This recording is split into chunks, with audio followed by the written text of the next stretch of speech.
Well, there we go. We are live, and it's hilarious that we already have questions in here. That's awesome. I saw them coming in, and I started to laugh. I thought it was really funny. Okay, let's just not waste any time. Let's go ahead and get right into the question and answers.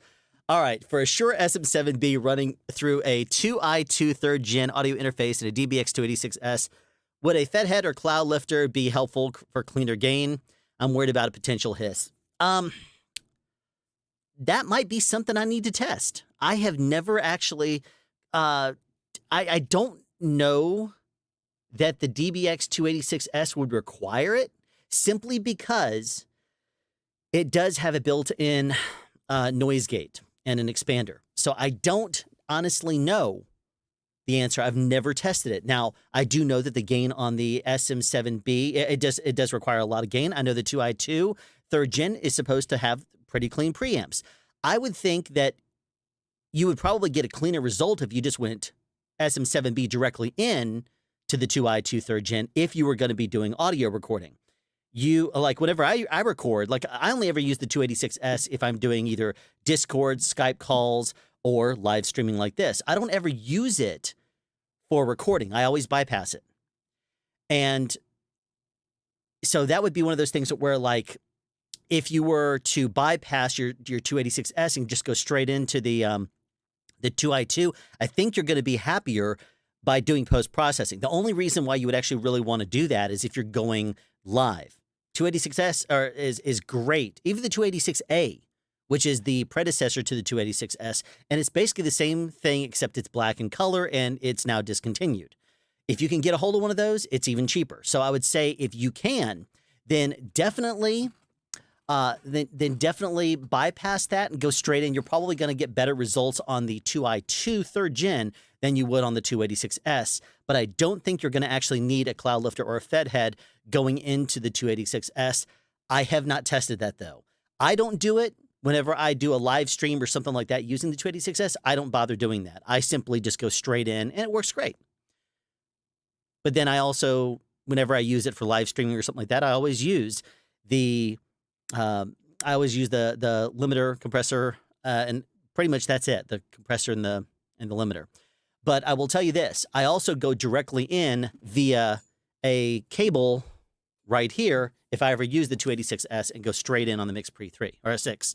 So I just do that, and I don't actually use the 286S with the SM7B at all. But in the past, when I've done it, like when I did the review of the 286S, I don't think that I really needed to have a cloud lifter, Fed head, or anything really. But I have not actually tested that. Hi, Alan. Hints and tips for people who are curious about dipping their toe into these waters would be helpful. I've been practicing content from existing material already, but the suggestions on sort of content for a beginner demo reel would be great. I'll focus on straight reads, books, and learning resources, definitely not character voices. Okay, this is a good time then for me to go ahead and mention that one of the things I've had in the back of my mind for about 6 months since COVID really started is doing an audio basics series. There's so many times I get questions that are the most bare bones basic things, and it seems to be something that's confusing to people. So I'm going to go ahead and pull that up since I've had it sitting there for about 6 months and have not actually done it. I'm going to be producing a bunch of, audio basics, which is going to be probably more searchable on YouTube. So if someone says, "What does this mean?" or what does this mean?" or something like that, it would be audio basics, and it would be an entire playlist that would tackle a topic, move on to the next one, tackle another topic, and it would be a whole bunch of things that people could perhaps find the channel and find it searchable. And at the same time, it's going to get you up to snuff through the basics in a very simple manner that allows you to completely understand the basics of audio. Then who knows? I might do an intermediate series, and then, who knows? We'll see how well it goes, because the whole idea is something that I've toyed with even probably longer than 6 months, but I've really had it written down and thought directly about doing it. So I got probably a video or two in advance, and I would probably do these. I'm at least thinking about not releasing one a week. I'm thinking about releasing them like maybe one every day or two in order to get them out so that way they're at least out there and I can get back to the regular content. Who knows? I could do 2 of them and then release a regular video or something like that. It really depends on what I choose to do and how I choose to do it. But I do think the Audio Basics series would be a very interesting thing to do, because I think that a lot of the times people could better understand basic content, basic comments, basics of audio, so to speak. I don't have a sound guide to recurs. I don't know what that means, Eminem. Sorry. Hello, Andreas. How's it going, man? And then what's up, Alfred?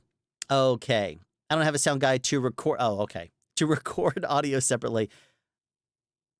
How can I record my own audio? What type of mic should I use? Oh, yikes. So you're a camera guy. You're a camera guy. All right. I need some more information there, Eminem. Are you doing this professionally? Are you doing ENG work? If so, get a sound guy, because you don't need to mess with that if you're messing with camera stuff and lighting and everything else. If you are talking about for your own projects and you don't have someone separately recording audio, that's a different creature altogether. Give me some more information, Eminem, and I'll be able to answer you. I once got a Fathead back when I only had a Zoom H4n Pro and didn't find that it made much of a difference at all in the end result of the noise floor, but I wasn't using an SM7B. Were you using a condenser? Because if you were using a condenser, it wouldn't have. If it was a dynamic microphone, you most likely would have, Luke, because the H4n Pro doesn't have the cleanest of preamps, and if you use a dynamic microphone, especially something that requires a lot of gain like an SM7B, then you're definitely going to feel it. So, all right, Alfred. I'm building a studio in my shed. I'm trying to figure out what wiring I should put in the walls before I see it with drywall. See it with drywall. Well, it depends on what you're doing. I really hate saying depends, but the honest truth of it is it does depend. If you're talking about doing a band, do you need to have any kind of wiring in the walls? Now, if you're planning on doing a full big recording studio with high power speakers and everything like that, you might consider running a couple of dedicated lines back to the breaker box, because you don't want to end up overpowering it. I DJ'd a party years ago and they gave me warning. They said in advance, we've never had the same people back twice, because we always book them and we tell them to bring in, a big sound system and a big light show and stuff like that, but it's never worked out. And I said, what's the issue? And they said, I don't know. They always just say, they always blame the same thing, which is power. And I'm like, thinking in my mind, there's obviously a power issue there then. So what I did is I came in with a whole bunch of, I think they were 14, they were 12. 12 AWG power cables. And I came in with something like 800 feet. And I got in there 2 hours in advance, and I ran cables way down the hall trying to dial in on dedicated lines. I powered off of the place I was in the gymnasium. I also pulled power from way down the hall. I went along the wall, except in a corner. So that way I could pull power in 2 different ways without people tripping. And I pulled it way down the hall, probably 200 or 300 feet down to the other side of the building in one direction. And then I went to a different hall way down, and I kept thinking somebody was going to kick it out. So I put the sound system on the gymnasium power, and I put the other power lines way out, in different directions, because I was pulling with that entire show that they bought, that they hired me for, was about 45 amps of power, which is a lot.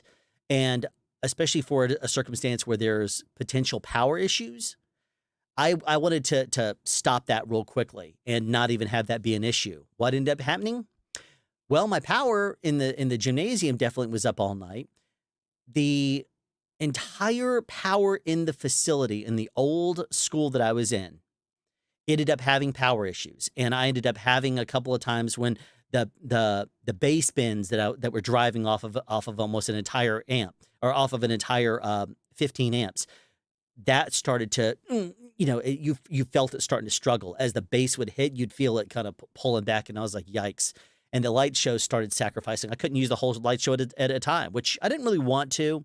So I would use certain lights and not others. If I was using the mirror ball type effects, then I wasn't using the intelligent lights. If I was using the intelligent lights, I wasn't using the big throw lights, and just that kind of thing. But the main point I'm mentioning in all of this is if you're doing a lot of high power stuff, you definitely want to make sure you run dedicated lines back to your breaker box. And that way that if you overpower it, usually breakers in a residential area, it has a 15 amp breaker, but the entire line is set up for 20 amps. So you can trip the breaker without overpowering and potentially, causing a fire hazard. This not all places, just so you know, but usually the breakers are 15 amps. And so you can easily power it off of 15 amps. And if you trip the breaker, you go over there and flip it back and it comes back on and there's no damage. Do that too many times, though, and it could be an issue. Don't ever tape down a breaker so that way it stays on either. But I would say if you're doing something high power, run dedicated power lines back to your breaker box. And if you're doing any kind of, I honestly don't think that unless you're trying to hide cables, you need to go into a wall. It's not going to do anything for the resale value of your house to simply have a 12 XLR snake that routes in through your walls. And where is that going to come out?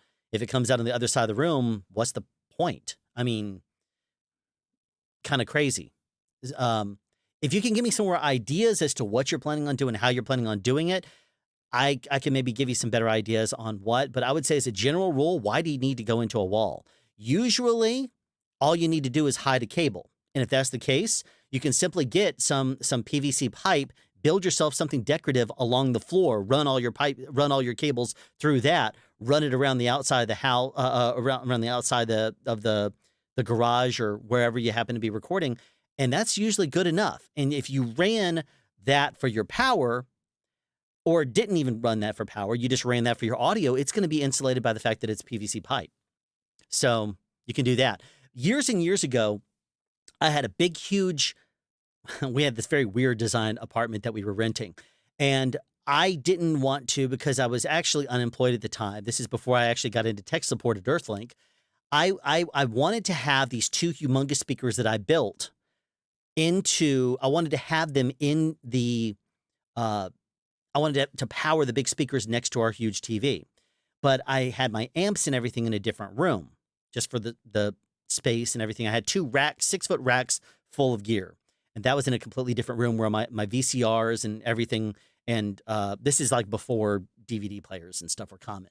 So by doing it in there, what I basically did is I got a, what was that thing? It was a 20 amp. So it was a 12 AWG power cable.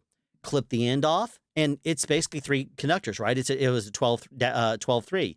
So I took the ground, plugged it into the amp. I took the black and the white, and I split those in and went in channel 1 and in channel 2. And then the ground I split and went into the 2 output channels of the speaker. I ran that 1 power cable to the other side of the house. Then where I wanted to actually clip into that, I simply clipped into it. I soldered in a piece of heat shrink and then taped it over with actually, I didn't use the heat shrink back then. I just taped it with electrical tape, went into a speaker, cut in on, I believe, since it was a left speaker, I took the white line and plugged into the speaker. And then I still had the same ground, which is the drain, essentially. And I ran that over along with the black line over to the other speaker on the other side. Worked flawless. Never an issue. And the reason why is because speaker cables are high power. They're already amplified. They do not need to have shielding. And so I didn't need to actually do anything in particular to it. All that mattered was the gauge of the cable. And I also made a lot of enemies over at Best Buy when I had friends that would either work at Best Buy or Hi-Fi Buy back in the day. And they would be trying to sell someone on a 00 gauge, cable for their car, running their car amplifiers through that. And they would say, yeah, you got yourself a 300-watt sound system here. I would strongly recommend you getting the 00 gauge copper monster cable or whatever they were calling it. How much is that? It's only $7 a foot. And because you need approximately 30 feet for this, I'm like, oh my gosh, you're insane. And so at one point I made somebody very mad because as soon as he said, let me find out what it would be if I could offer you a discount, because he said, can you make this any cheaper? As soon as that happened, I went over to him and I said, you're getting a 300-watt amp going to speakers? He said, yeah. I said, then you could actually do that and be completely within AWG standards if you even went for an AWG 18 gauge cable. You don't need a 00. 00 is designed for like high amounts of power and amperage. You're talking over over 100 amps of power at 120 volts. You don't need to do that. And I said you can use any speaker cable and you're going to have the same performance, pretty much with a 300. So I would say if you want to be, just play it safe, go for something like an AWG 14 or 12. Don't get that double zero monster cable. It's not necessary. And he was like, oh, okay. And he went and he, as soon as the guy came back, he instantly knew that I had talked him out of it. And so he looked over at me and went back and then tried to sell him again. And I basically stayed back. And anyway, wasn't very popular that day. I didn't get very good service either. I don't think that was the time the manager asked me to leave. There was a time, though, that I was talking to someone and had talked him out of buying a particular very expensive piece of software. And then I was told I should not interface with customers. Leave that to the I don't think he said leave it to the pros, but I think he said something along those lines. Leave it to our staff member. They're trained in this kind of thing. I'm like, yeah, I'm trained too. It was really funny. But anyway, as soon as I basically told him that your staff members weren't giving accurate information, he said, all right, sir, I'm going to have to ask you to leave. I was like, that's fine. That's fine. All right. So let's see. I've gotten totally off on a tangent. We're 16 minutes into the live stream.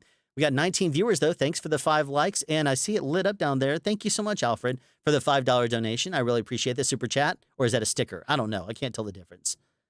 Those are awesome. Anyway, thank you so much, man. Let's get back over here. Building a studio in my shed. Yeah, Alfred, if you want to provide some more information, I can give you some even more information. That even stuff that's not even completely relevant. I could just take tangents all night and talk for the next 4 hours, and we'll see if we're going to be popping one of these. I see Worth It or Not's in here.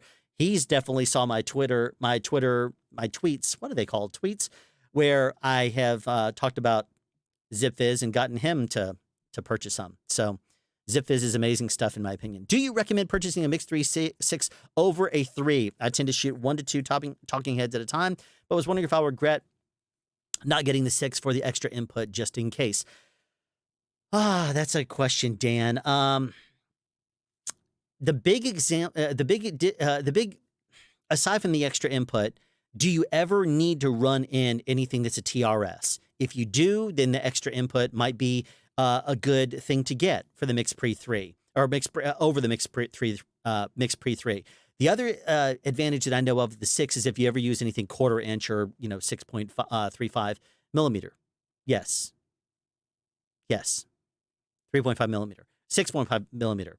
If you ever use that, Mix Pre 3 does not have a TRS XLR input on any of the 3 channels. At least the version 1s didn't. I have not looked at version 2, but that if you ever do anything that's 1/4 inch and you ever end up needing something to plug directly in there, if it's a TRS input on something like a 1/4 inch, then definitely you're going to want to get the Mix Pre 6. Aside from that, dealer's choice. There's no difference in the preamps as far as I know.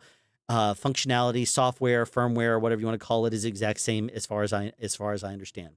That is the main difference I think that might affect you, is if you're going in 1/4 inch. That could be a factor that you have to think about. All right. So, do you recommend purchasing? Okay, I just answered that. What's up, Alan? Hello, Levi. Welcome to the stream. I have a Mix Pre 6, and I should have gone for the 10. Yeah, I love the Mix Pre 6, though.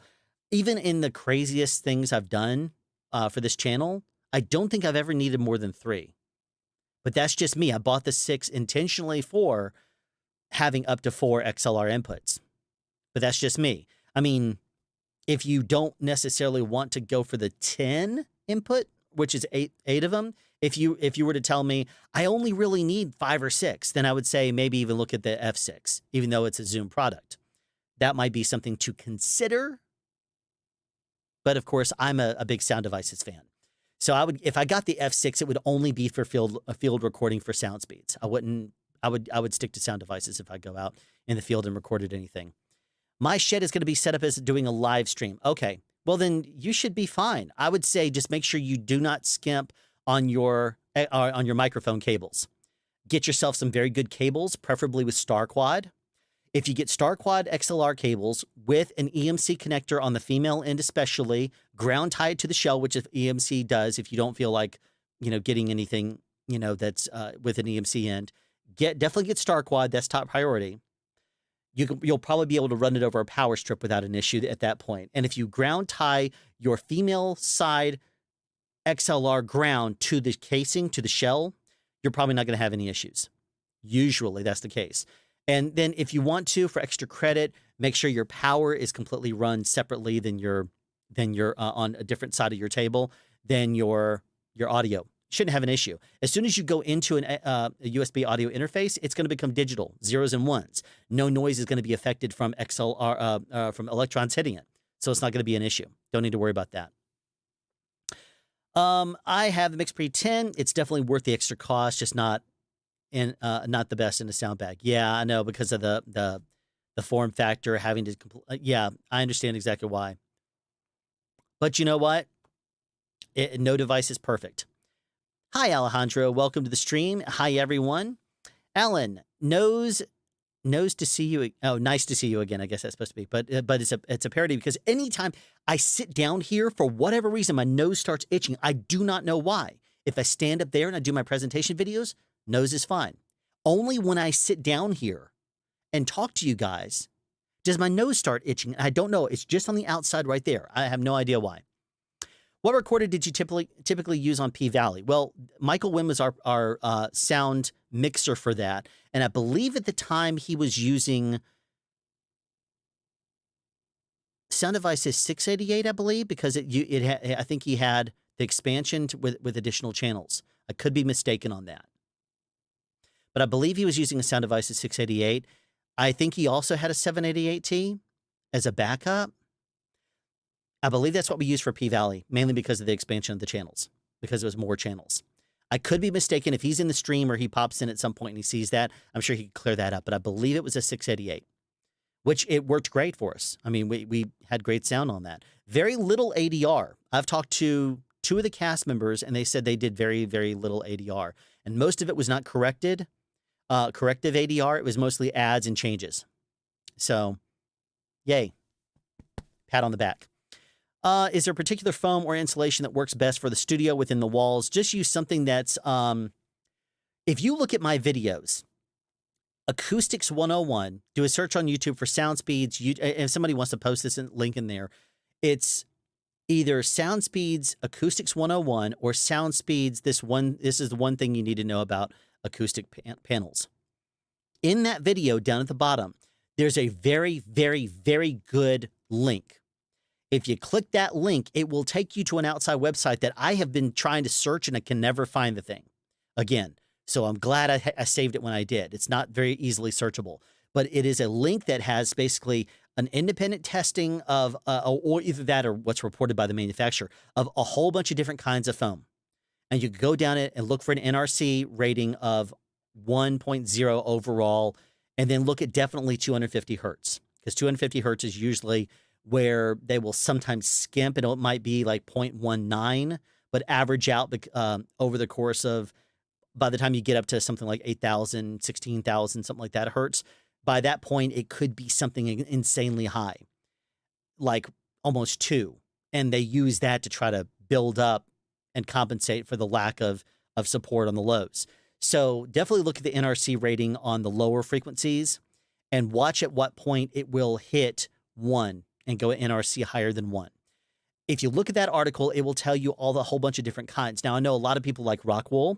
There's, I believe, a kind that you can get at Home Depot, Lowe's, and those kind of places that is, I believe, 3 inches. I think Booth Junkie Mike Delgaudio even used that in his booth, because 3 inches should be just fine under most circumstances. You don't have to go Owens Corning 703 if you don't want to, especially if you are doing a complete wrap, because there is such thing as being too dead. You do want to have a little bit of space. That's one of the reasons why NPR no longer records in very small little closets anymore.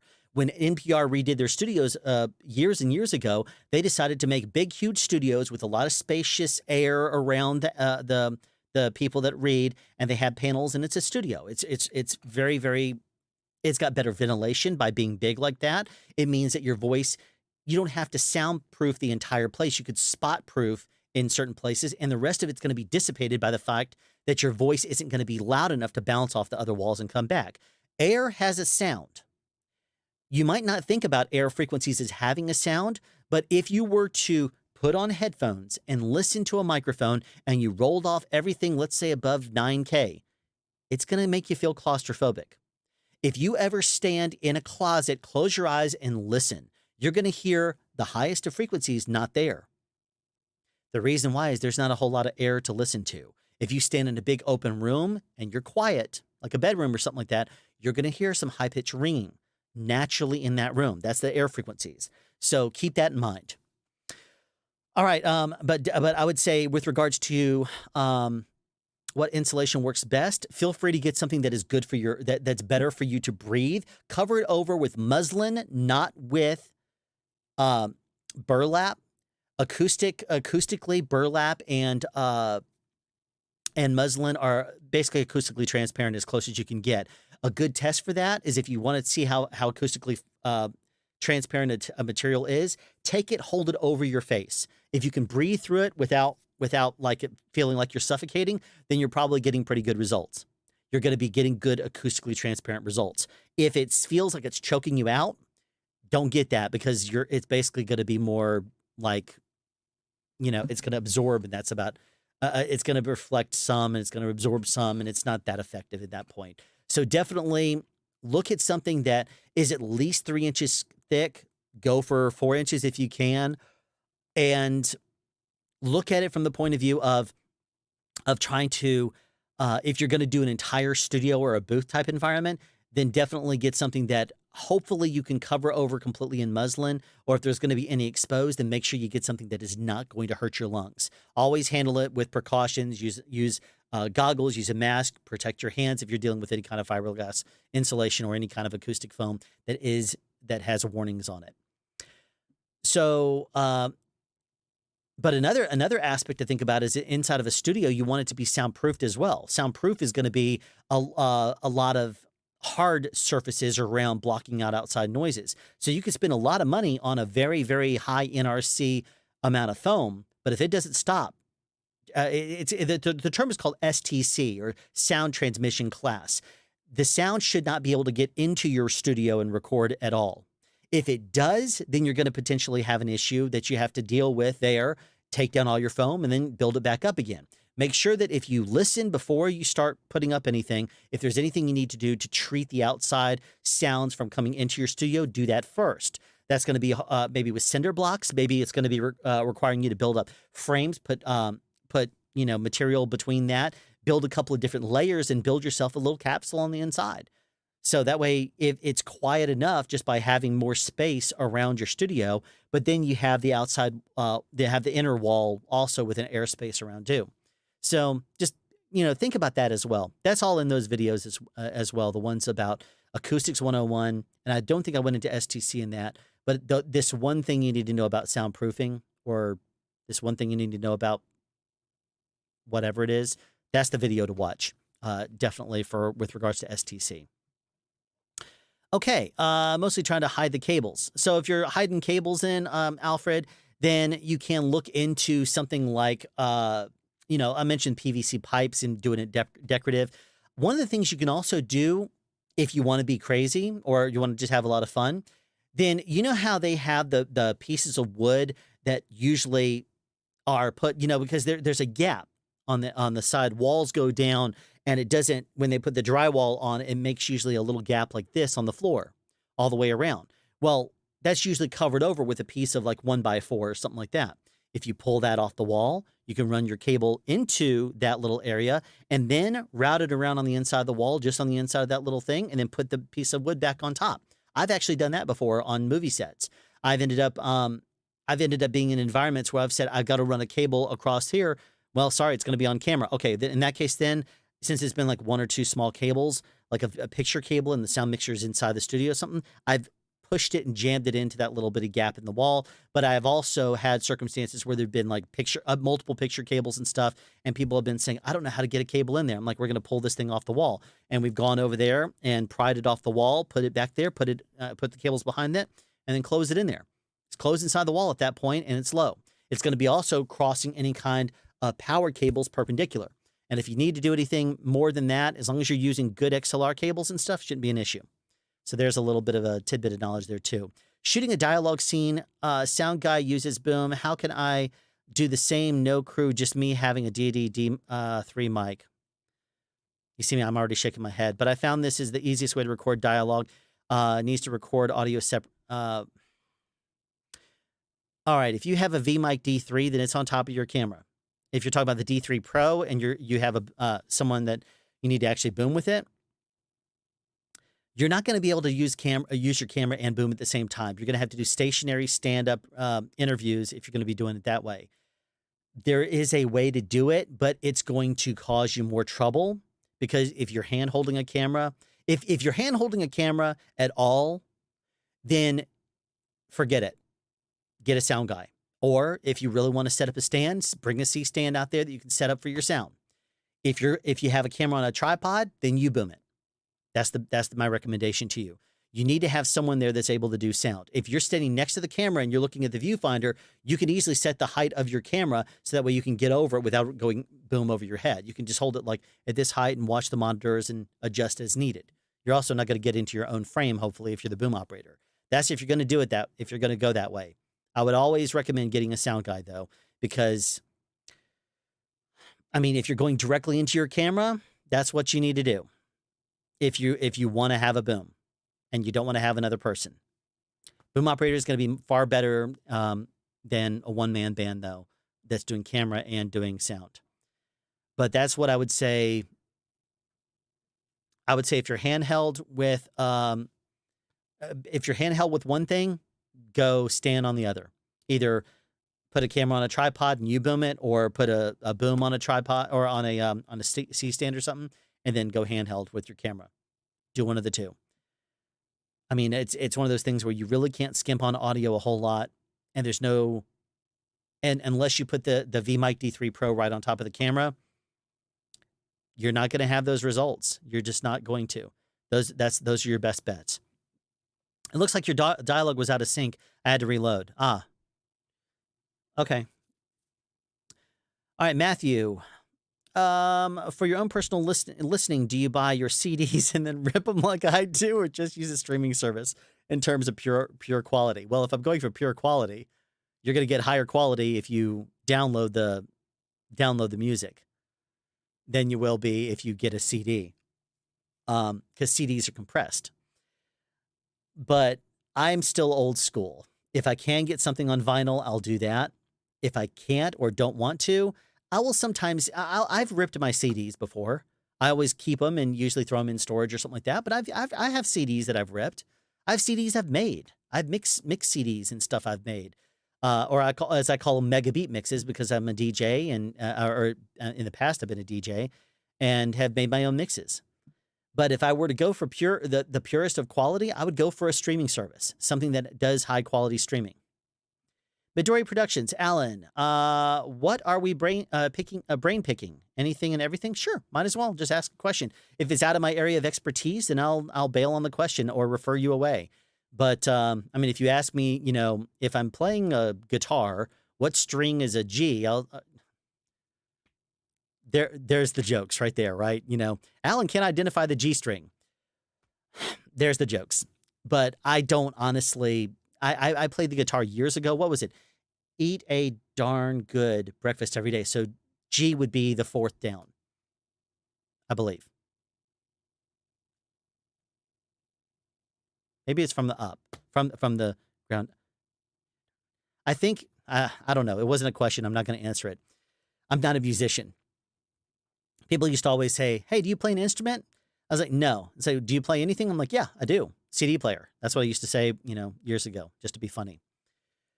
Okay. No combo jack. Okay. Yeah. The TRS XLR combo jack. MixPre 3 doesn't have one of the combos. Yeah. I already said that. It's just a one additional one XL. Yes. Okay. It's just an additional one XLR channel. Do I need to apply hand sanitizer before picking your brain? It depends on how you go into my brain. Yeah. If you go in through my ears, never mind. Andres, okay. Yeah, I have the 6V1 and I love it. Cool. Alan, in the pro world, what are you seeing more of, the Nova or the Sound Devices 888? Though I can. I will tell you this, though I can't afford it, I'm leaning toward the 888. Okay, depends. I hate saying depends. That's the honest answer. If you're doing bag work, you're talking about the Nova. To me, is a complete package. It is amazing. It's got 6 channels on the front, 6 pots. It's got built-in and integrated in wireless. It's got never clip. It's got remote recording and rolling. You got the complete ZaxNet system. It is a completely separate system that you'd have to buy into the entire infrastructure of Zaxcom. Completely solid.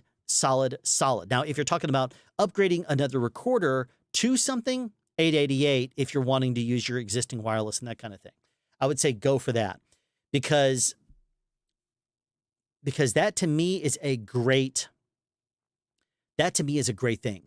The 888 is a great piece. I mean, Curtis Judd bought one, I believe. I don't think he has a Scorpio. I think he has an 888, because they announced the 888 before they released the Scorpio before they released the 888, and I remember it made a lot of people mad. But if you're looking at the 888 as an option, what I would say is, if you're planning on using your existing wireless and Comtex and all that kind of stuff, go for the 888. If you're looking at upgrading your entire system and starting fresh with a brand new system, or you're looking to integrate in a lot of Zaxcom stuff already, go for the Nova. The Nova is small. I think it's a total of 6 pounds with all of with everything inside of this little bitty box. It's like that big, and it's powerful. Versus the 888, which you would still have a full bag and it would be multiple pounds. Can you email me a link tomorrow of what I need, Alan? Oh, geez. Okay, let me see if I can. I'll copy that and I'll paste it into this document I have here. And I'll do that.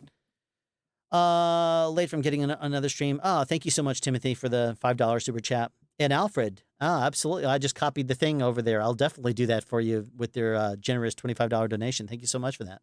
That's awesome. Tomorrow is my return to set since March. Yeah, I do need to actually address that real quick. I have not been on set since March.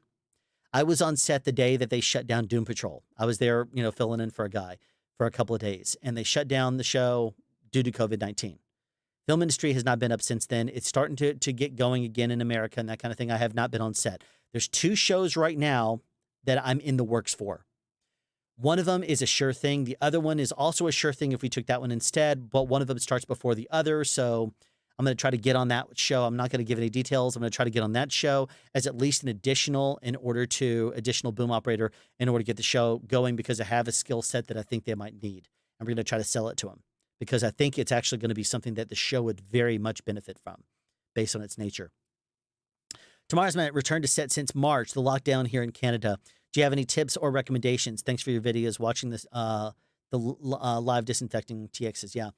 I would basically say be prepared with your personal protection equipment. If you have a mask, if you have a face shield, I like the Bumblebee visor hats if you're doing bag work. I'm not sure about it as a boom operator personally, but make sure you are protected.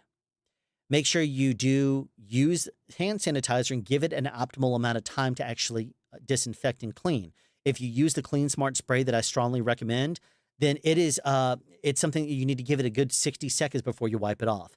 With hand sanitizer, people don't realize it. You put it on your hands, and if you just use a little bitty, pea-sized dot and you do that around, it doesn't actually do anything. You need to put a decent-sized glob in your hand, rub it around so that way it's fully covering everything, and then don't do anything for 30 seconds. That's how long it takes to clean with alcohol.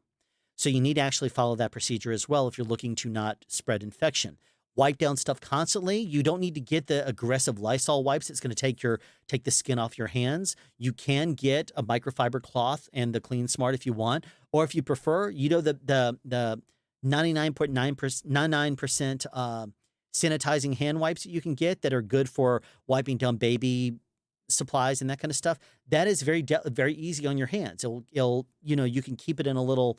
I mean, they come in little round things. I think there's like either 40 or 75. They look like Lysol wipes, but don't get the regular like baby wipes or the flushable toilet wipes, those kind of things. Don't get that. Get it where it says it's 99.9 or 99.99% sanitizing hand wipes. You got to get that version of it. Otherwise, it's not going to do much. Also, double check before you use it to make sure that it actually protects against viruses or cleans surfaces against viruses. A lot of those things are not doing it. And in that case, you might consider getting, like I suggested before, I mean, you're not going to be able to get it overnight, I don't think, but definitely look into getting some of the Clean Smart when it becomes available again, which is the reason why I did that video. And I strongly recommend using it because it's worked great for me. And it's, I mean, I went 2 days ago, I went and picked up a cousin and his family from the airport. Well, I went through the car as soon as I got back with my Clean Smart and sprayed it all the way around the car. Every surface in that car was wet when I left it there at like 10 p.m. after I got home and everything. I left it go overnight. And the next morning when I went to take my daughter to tennis practice at 9 a.m., it was completely dry. And the car had a very slight smell to it. And she didn't even say anything. She didn't even notice enough to ask. So that's what I would say is make sure that you get yourself some disinfecting wipes if you can't get something along the lines of Clean Smart or something that is a gentle on your gear type thing that's not going to take cleaning surfaces off of or anything along those lines. Doing something like that is going to help you tremendously because you don't have to wear gloves all the time if you don't want to. Just make sure that you have something for protecting, and cleaning gear. You can use alcohol wipes. I've seen a lot of people use those online, but you at that point need to use gloves.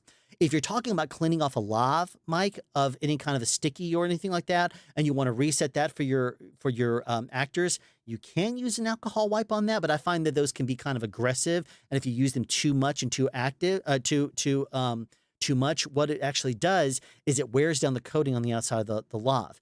And then that can actually present some sort of some issues for you. So in that circumstance, what you would want to do is use, you can buy not skin remover, what they call adhesive remover. And it's a material. I have some right up there. I can go and grab it here if y'all want to give me a second here. I could go grab it, but it's something like Smith and Nephew makes them, but they're made for the medical community.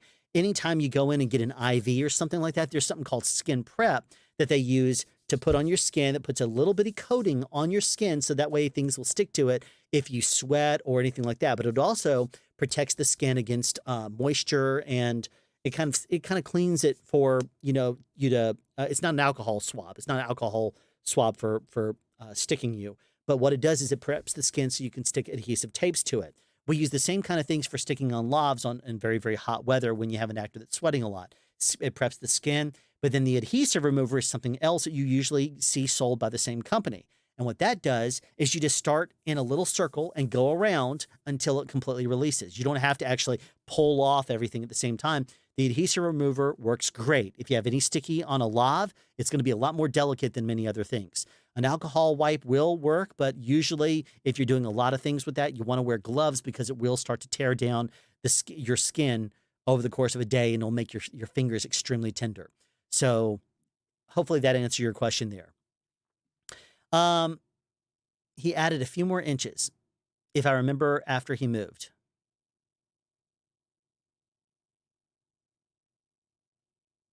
I don't know what that's a reference to. Any tips on how to properly lav with an ME2 mic non-removable cover? Does it have to be invisible, like under skin, or does it have to be on the outside? If it doesn't have to be hidden, use a clip. Use a clip that isolates away from the material. It's going to be great. If you're talking about a bare bones, I mean, there's hundreds of ways to wire. A lot of professional companies will sell concealers. They'll sell Hydamike solutions. They'll sell all kinds of different things made for different lavaliers that you can actually use to build up the microphone itself, so that way it will hide underneath clothing and have a sticky surface, rather than actually taking a little tiny lav and putting some sort of tape over top of it and then putting it directly to skin. If that's something that's a concern of actors and you want to actually wire the clothing itself, you can get stuff that are mounts or make your own. A couple of the most effective things that people use is they'll use some unmedicated bunion cushions. They're kind of shaped like this. You slit them right in half so they make two C's. You take the side like this, you put your lavalier like that, stick it straight to the skin or stick it into a collar, something along those lines. Moleskin is another great solution. And a lot of people will use those. Just make sure it's unmedicated. Otherwise, you could break out someone's skin if they have any kind of an allergy. Aside from that, get yourself some mounts that are made specifically for the ME2. Anyone else YouTube player crashing during this live? Let's hope that this is not the stream failing. Okay. Is there any low-end gear that you would use, or is there any low-end gear that you would use or have used on a professional set? Oh, low-end gear. Well, here's the funny thing. Low-end gear is still this day and age a lot better than it used to be. It used to be that if you wanted to try to record audio, you were using like a cassette tape and recording your audio, and that was low end. Now, even if you get yourself something like an H4n that was mentioned earlier, it's still not going to be as bad as it could be. I mean, especially because you're not going to be using dynamic microphones. I would just say that whatever you get, make sure you understand how to do proper gain staging. Because if you don't understand how, and gain staging is just a fancy word for setting levels at every place that you can set a level. You don't want it to be too hot on a microphone and then turn it down on your recorder. It's going to distort them. You don't want it to be too low on your microphone and then have to gain it up on your recorder, because then it's going to be too much background noise. Set your level correctly on your microphone, then set your level properly on the recorder. That's going to be ideal. As a general rule, get what you can. Don't be afraid of buying something used. If it's like a Zoom F4, for example, or an F8N or something along those lines, even if it's used, it's going to be pretty good. You can find those very, very inexpensively for $400 if you're looking at an entry-level recorder. And it's going to be better than it would be for you to get a lower end, like a model that has an H in front of it as opposed to an F, if you're talking about Zoom products. So don't be afraid of buying used if it means getting yourself something better. Look up the specs, look at a lot of reviews, see what people think of it. And don't be afraid, if you're looking at something like Amazon, to go through all the questions. There could be 100 of them. Go through forums and look up gear. Low-end gear, though, I don't honestly know. I have not done a show with low-end gear in well over a decade. Even when I've done shows that are low budget and not paying a whole lot because I've been helping someone out, we've still brought in pro stuff and used it. So I don't honestly know a whole lot of the low-end stuff. I'm the wrong person to ask about prosumer and consumer grade stuff, because I'm a pro and we deal with professional gear. And I can know what I've heard people have had great results with. Personally, I bought some of it and tested it, and then I don't use it, or I do use it, but it's not ringing a bell right now. But what I would say is, if you're talking about gear to be used on set, don't be afraid of using something that's used, because it's going to be just fine.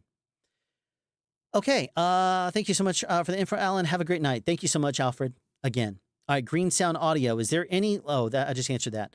What the heck is up, my dudes? What's popping? Hey, Eldest. Thanks for coming out here. If you're still there, I mean, these were asked a long time ago.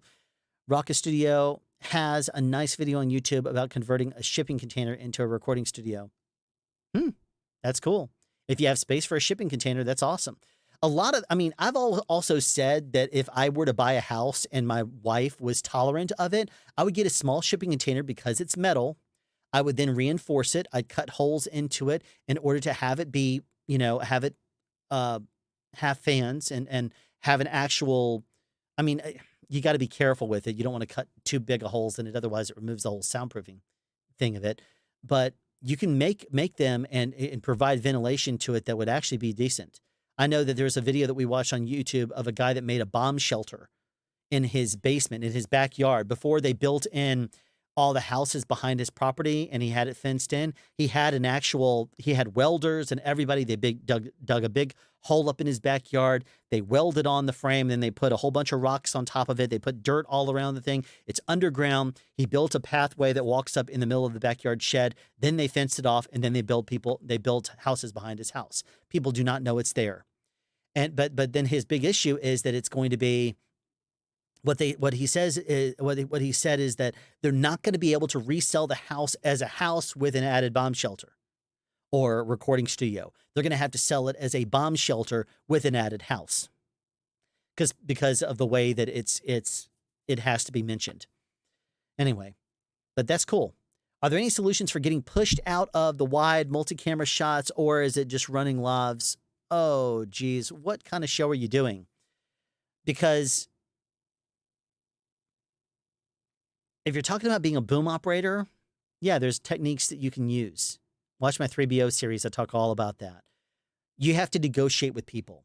Sometimes they're not going to shut down the tight camera and just roll on the wide. You would rather than roll the wide by itself and then start adding in close-up cameras. They don't always do that. Usually, just to make it even more annoying, they'll do a wide shot at the same time as they do coverage of someone sitting down, talking to someone who's standing up, just to make it even more annoying. But in that case, you might need to add a plant or something. So what kind of show are you talking about? If you're talking about boom operator stuff, look at the 3BO series. There's a lot of videos about that. EAC for the win. Okay, now we wait for the FBI to burst in Alan's home and arrest him for ripping. I'll tell you this. When it comes down to ripping CDs and stuff, I don't honestly think I've ripped a CD in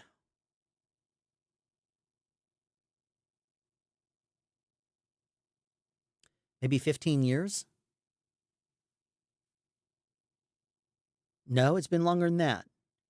Because 15 years ago, I was using digital system.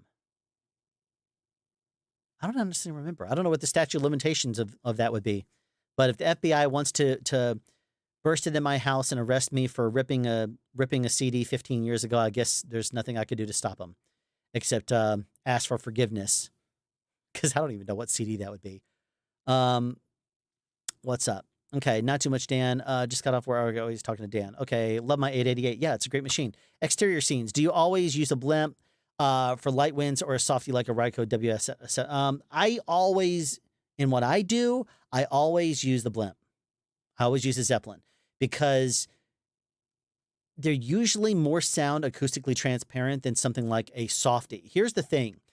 A softy is designed, or something along those lines, a wind camera or wind killer, wind jam or something like that. That is like a one-stop shop. You go from outdoors to inside, your sound's going to sound the same. Indoors, we use different tricks than we use outdoors and different microphones even. If you're talking about one-man band stuff, you're going to use the same boom indoors and outdoors. So you just add something like a softy. It's mindless. You don't have to worry about that. For most circumstances, it's not going to really hurt it. Acoustically, you can just add a little bit more highs back in, and it's going to be perfectly fine. But if you're talking about specifically, what I do on set, what I always do is I take my microphone, I stick it inside of a Zeppelin, and then I don't do anything else if I need to. If I need to add something like an HWC, a high wind cover, I'll add that. If I need to add a dead cat on top of it, I'll add that. If I need to add a long-haired dead cat, I'll add that. If we get to the point now that's even not enough, then I'll start layering this stuff up. I'll add a high wind cover and then a dead cat and see if that helps. If that's not even enough, I'll strip the whole thing down. I'll put the foam on the microphone. Then I'll start adding back all the layers. And if there's nothing that can be done after all that point, I'll say, what are we inside of a wind tunnel? Because if it can't withstand like 35-mile-an-hour winds or something with all those layers, then we probably don't need to be recording because the actors are going to be blown around on set. So got to the presets to make my DD Mic 2 sound like a 416. Amazing. Such little EQ tweaks. Sounds awesome. So you're talking about in a recording studio because you cannot use that trick inside of a recording studio where everything is controlled. You're not dealing with off-axis sound bouncing back in and affecting the way that thing sounds. You're not talking about rejecting out or using the shotgun microphones for that. You're talking about basically on axis directly at your mouth and EQing it to make it sound similar. Most microphones, if you use them close, are going to sound similar in a very controlled environment. They're going to sound similar, not exactly the same. But if they're both detailed microphones, like a 416 and an Mic 2, then there are tricks you can use to make them sound similar. But if you start going outside, forget about it. It's not going to be the same. The characteristics are way too broad at that point. Okay, any tips for recreating an actor crying where no sound was recorded on set? Would I have to do ADR? How would you do this if an actor lives in a different state? Well, you can always ask the actor to record their crying. I mean, if you want to try, you might need to be on a Skype call or something with them and direct them on how to do that, or have you and the director do it. That's one of those things you should have gotten wild when the actors were on set crying. If it wasn't something that you're doing, you have to recreate it later. Does it have to be that actor? Is the actor or actress crying in a very is the actor or actress crying in a way that you would say, oh, that's definitely them crying? If Macho Man Randy Savage was crying, he had a very distinct voice. He would be someone you would have to get Macho Man Randy Savage and now a voice actor to do it. If you can creatively get away with not doing it, I would get around with creatively doing it in a montage or something along those lines, unless you can talk the actor through doing it. And in that case, they would need to have a decent microphone setup that would actually play in well. If they're crying, is it some sort of an emotional montage? If so, that could perhaps help you with the audio quality. Bring down the crying to the point where you're not hearing it as much. Bring up the music, and it's this big, huge emotional thing, and the actor is crying. But I mean, as for how to recreate it later, does it have to be the actor? If not, you can use something like Loop Group if you have the budget, or you can hire someone else to do the crying sounds if they live closer to you and you want to invite them over to your studio to record it. Does it have to be the actual actor? And can you cover it enough with background music? That's the big question I would ask, is does it have to be the actual actor? Because if not, you could watch it. It's a mistake for not recording audio to begin with, not even as a guide track. But if you're trying to repair something, then that might be something you have to look at. I don't understand how the stream is so delayed. Is anyone else having that issue too? Or is it just Dan? Oops, where in the world is this thing going? Hold on one second. First, the 833 was released, and a month later, the 888. The 888. Yeah, I think the 833 and the Scorpio were released at the same time.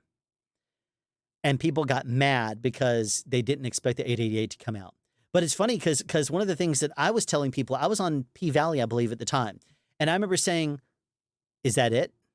It's either the Scorpio, which is this big monster-sized machine that's designed for Dante and like 32 tracks and everything like that, or get the 833. Is there not going to be a mid-level thing? And people were telling me, no, this is what they released. I'm like, follow along with me here. Sound devices.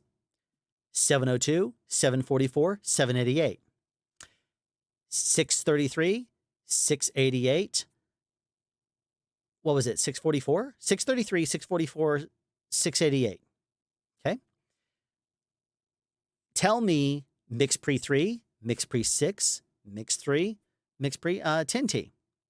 Why would they not do a mid-tier for the 8 series? Seems like a lost opportunity. So I remember seeing that a couple of times, and people ignored it, glossed right over it in the forums. And when finally the 888 was released and people were talking, they were really mad, saying, so I bought the 833 because I didn't want to go for the Scorpio. I would have so gotten the 888. And I'm like, no one made you buy the thing. You don't need to upgrade gear just because gear comes out. If you have usable stuff now, continue to use what works. If it has firmware in it, you don't necessarily want to invest early until you know that it's got all the bugs worked out.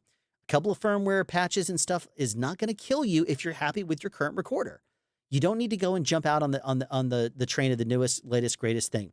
The 833, 888, and the Scorpio right now are solid as a rock. They've been out for a long time. They've patched a lot of things. Don't worry about stability and stuff now. We're not talking about video devices here, which was funny back in the day. I won't get into that though. Yeah, I'm glad I waited. Yeah, okay. What's everyone using for antennas to avoid RF issues? Well, depends. Are you talking about dipoles?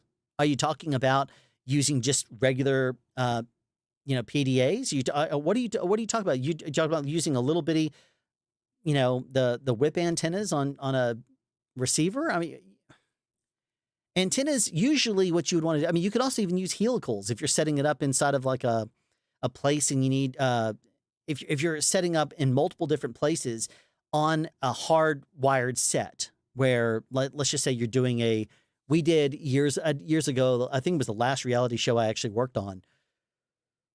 What was it called? Tabitha Takes Over, season 4 or something like that. We did this one out on the west side of town, and they had put, I think, a helical antenna in there that was angling, spreading out the entire salon, and it was wide coverage area.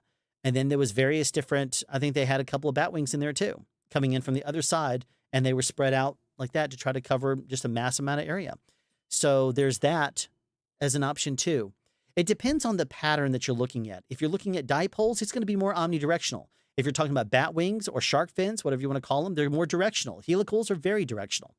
So, and there's other options too that you can even get out. I forgot what they call it now. It looks like a little mat. You go out and throw it on the ground, and it's going to cover basically everything solid as a rock within like 15 or so feet radius around that. It's awesome. So let's see. I've been looking at WizzyCom. Yeah, they make great stuff. I bought the Bumblebee baseball cap I bought the Bubble baseball cap with the shield. Don't like it. The shield does not work very well. Are you talking about the Rycote baseball? The Bubble baseball cap. I know Bumblebee makes like the wind killer, and they make the actual system. Then I know that Rycote makes the baseball with the windshield. I guess that's the Windjammer shield, the modular series. Don't like it. Shield does not work very well. I've never had an issue with them. I have one of them sitting right there. I have two of them here. One's right there. One's right there. Never had an issue with either one of them. You do know how to properly position it in there, right? Where it's not too close. The microphone's not too close to the end of the windshield. Otherwise, it's not covering anything. Like if you try to get the microphone as close to the end as possible, wind can get through there very easily. The Zeppelin is shaped like this. It's long and thin, right? Take the microphone and stick it so that way the end of the microphone, the shotgun microphone itself is even with the point where it no longer is a C when it starts to go parallel over top. If you do that, it's going to be even distribution all the way around. I did a recent in the SoundSpeeds podcast or the Sound Support podcast I did 2 weeks ago. I talked about that, and so you might want to watch that one too, because I've never had an issue with windshields, whether it was a Cyclone, the Windjammer modular series, whether it was a Super Shield. That might be what you mean. Or the Sonella. I've never had an issue with that. Cozies, any of it. Oh, wow. Scrolling up here. Search for Awesome. Thank you so much for the $20 donation. I guess you're up with the baby right now. He did a live stream not long ago where he introduced his newborn baby to the world. Adorable, by the way. Absolutely adorable. What do you do about the noise of AC when recording at home and on sets? My AC is pretty loud in my studio. I've been turning it off, and summertime is pretty brutal. They absolutely are. Is there another option? There is. Considering that you have a newborn in the house, you can't do what most of the time you do, which is blast the AC, get everything extremely cold, and that way when you kill it, it's overly cold to the point of almost condensation appearing on things, and then it starts to warm back up again. Actually, Bandrew recently talked about that in his Bandrew Says podcast. There is another way, though. You can also, if you're concerned about that, and you don't want to necessarily do that, then what you can do is you can get fans, not the small fans. You don't want to get a small fan and then run it low because it doesn't move much air, even if it's quiet. It's better for you to get quiet, bigger fans with bigger blades and run it lower. It's going to move more air that way. Another thing is air circulates. If you have a studio that's one door in and out, be very careful to make sure that you're circulating your air correctly, because a lot of the times people blow air in, but what they're not thinking about is the vacuum that's created or the pressure that build up. If you run air, for example, into a room, people will say, this is one of the big issues I have with people on set. If there's a set and they're like, put fans in. I'm like, no, don't do that. If you do that and blow air in, what's it going to do? Unless the ceiling's open, then it could blow in just fine. But I'll say what you need to do is put one fan in and then one fan out. That creates an air draw. And so if you do something like that, have a very low power fan outside your studio, if you're recording with the door open, having air blow into the door, and then have another fan on the other side blowing air through and out, then it creates a draw through your room. You can even baffle the door a little bit, depending on, like, if, for example, a door is here and you put up a baffle right here. If you do something like that, you could even use that fan and baffle and use the baffle to actually block the fan and then angle around that into your studio. So that way it's not going to do. Now, if you do have the option of turning on your central air and you're concerned about that, either from an air conditioner or something outside, you might need to kill it. You might need to look into sound reinforcement. But the biggest thing that would probably help you out, aside from airflow, is keeping in mind that bigger fans move more air and you can run them lower than smaller fans. Look and see what the smallest fans you can find are, and then consider using those. Definitely cycle them up, and then right before you roll, cycle them down. You can also look into, they make some portable solutions that are cooling based on ice and water. I have not tried those, but I've seen those. I actually ordered one. When it finally arrives from China sometime in the year 2022, I'll be able to tell you about how good it is. I'm not ordering anything more from China. As a matter of fact, I'm about to do a video ripping on that really, really hard because I'm tired of ordering things, and I've done a lot of research. I'm going to make some pretty strong opinions. But regardless, I would say big fans running on low. If you're concerned, just make sure they're not noisy. I will remove skin for free. Okay. Unisolv. That's it. Unisolv makes one. They make a great brand of it, as a matter of fact. They're not the brand that I've used. I talk to medics all the time, and I ask them what the latest and greatest adhesive remover is. And usually they'll tell me, whatever brand is. It's not a Unisolv product that I have up there. It's something else. I used to use Unisolv. Before that, I used Smith & Nephew. There's the skin prep and adhesive removers, though. Brava Spray, Ursa has made a video on it. Yep. I just got a bottle of it. It's great. Anybody know if Goo Gone is bad for removing adhesives from a lav cable? Not at all. It's very, very. I've had great experiences with Goo Gone. The big thing to keep in mind is that if you use any kind of adhesive cleaner with any sort of not abrasive, but if you use any kind of alcohol or any kind of chemical based cleaner that's too strong, one of the things you want to do is not use a lot of pressure on it, because you can shift down the shield, the casing over the wires on the inside. Number one. Number two is that if you are concerned overly, go back over it with some Armor All. Take a little bit of Armor All, spray some of it onto a cloth or something like that. Run that over the rubber casing on the outside in order to make sure that it retains its. It's very good for rubber, and a lot of those casings are going to be really great. XLR cables, same exact way. Run Armor All over, and it's going to be wonderful. So I have a video on cleaning XLR connectors and cables, and that is something that you should definitely keep in mind. Armor All is great on any kind of a cable that has a rubber casing on the outside. So that's going to be a great solution for you. Gerg is here, barely. Well, Gerg, thank you so much for showing up. Yes, prolonged exposure to skin of alcohol. Oops. Yeah, wait a second. Where am I going here?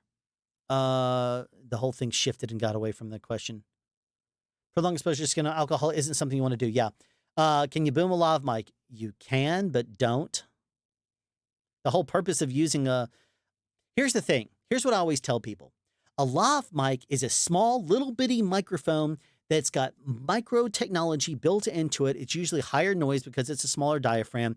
It's also designed for you to put underneath clothing, so it might have some sort of a high boost to overcome chin shadow or anything like that. Chin shadow is the amount of off-axis-ness your mouth is when it sticks over your chest, because your lav may be here and your face sticks out in front of it. So if that's the case, you need to boost the highs a little bit in order for this microphone to pick up an off-axis highs right there. So you need to actually, if you use a boom or you use a lav to boom, you're talking about overhead miking. First of all, you're getting away from the chest cavity, which is one of the big ways that a lot of lavs pick up bass, is right there by being on your chest cavity. They're kind of almost designed for it. Now, you can boom with a lav overhead, but it's not gonna be great. It's gonna be higher noise than any boom mic you ever use, because usually the best lavs on the market have a self noise of like 24 dB. So it's nothing really you want to do. You can, but don't. Haha, I'm saying Mike added more than a few inches of rock wool. Too funny. That's some serious lag between the chat and the video, or I may be crazy. It might just be me going slow too. Questions are coming in faster than I can answer them. Dan. And yes, I think he used 3 inches in some places, and I think he used more of that on the walls that were troublesome. Now that I think about it. Can you answer questions as directly as light? Alan can't answer. Yes. Okay. Alan, dynamic microphones in the film industry, visible mic, dynamic microphones in the film industry equals visible mic equals magic ruination equals no, basically. All right. Levi Carter, I'm actually considering using Wizicom Wireless. So far, there is only one person in Chicago, which is where I'm from. I hope to be the next one. Cool. I've been using Gugon and it's fine. Yep, sure is. Okay, yeah, Wizicom stuff may pull away from Electro. It looks good. I know, Jude. Okay, wide range. Okay, hold on one second. Levi, no, Jude. Great stream, brother. I love hearing talk shop. Okay, great. Another thing I've been doing is using bleach and water solution to disinfect my lavs. Consists of 90% water and only 10% bleach. Oh, yikes. I would not recommend doing that. That's extremely aggressive. Extremely aggressive. Bleach, even in a small little bit like that, would you want to soak your hands in that?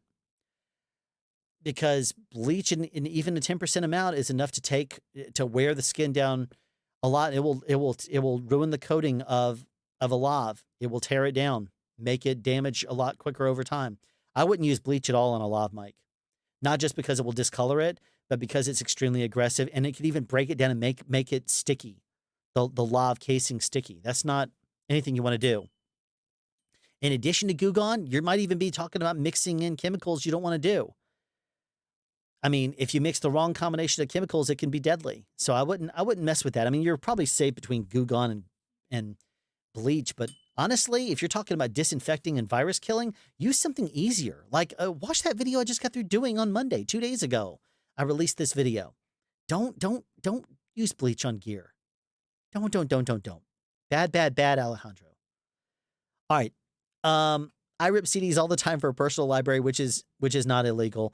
As long as you don't share it, especially if you don't sell it, you'll be fine. Yeah, I mean, and that's fine. I mean, the last time I think I burned any of my own CDs, I keep all my own stuff, all my own CDs. Now, I did back all of them up, and I think the last time I ever used CDs on a gig, I had backed up all of them onto a computer, and then as I was driving home from a gig where I was DJing at Six Flags Over Georgia, I ended up having the back end of the truck that I was using open up, and my entire case with my microphones, with my entire DJ library, with a whole lot of stuff, this big, huge case went flying out the back. People and my family was like, well, I think since you stopped at Blockbuster Video, you probably had someone steal it out of the back. I'm like, no, believe me, if I ever make a stop someplace, I'm constantly watching it. And if I take my eyes off for a split second, I always look back. I don't trust it.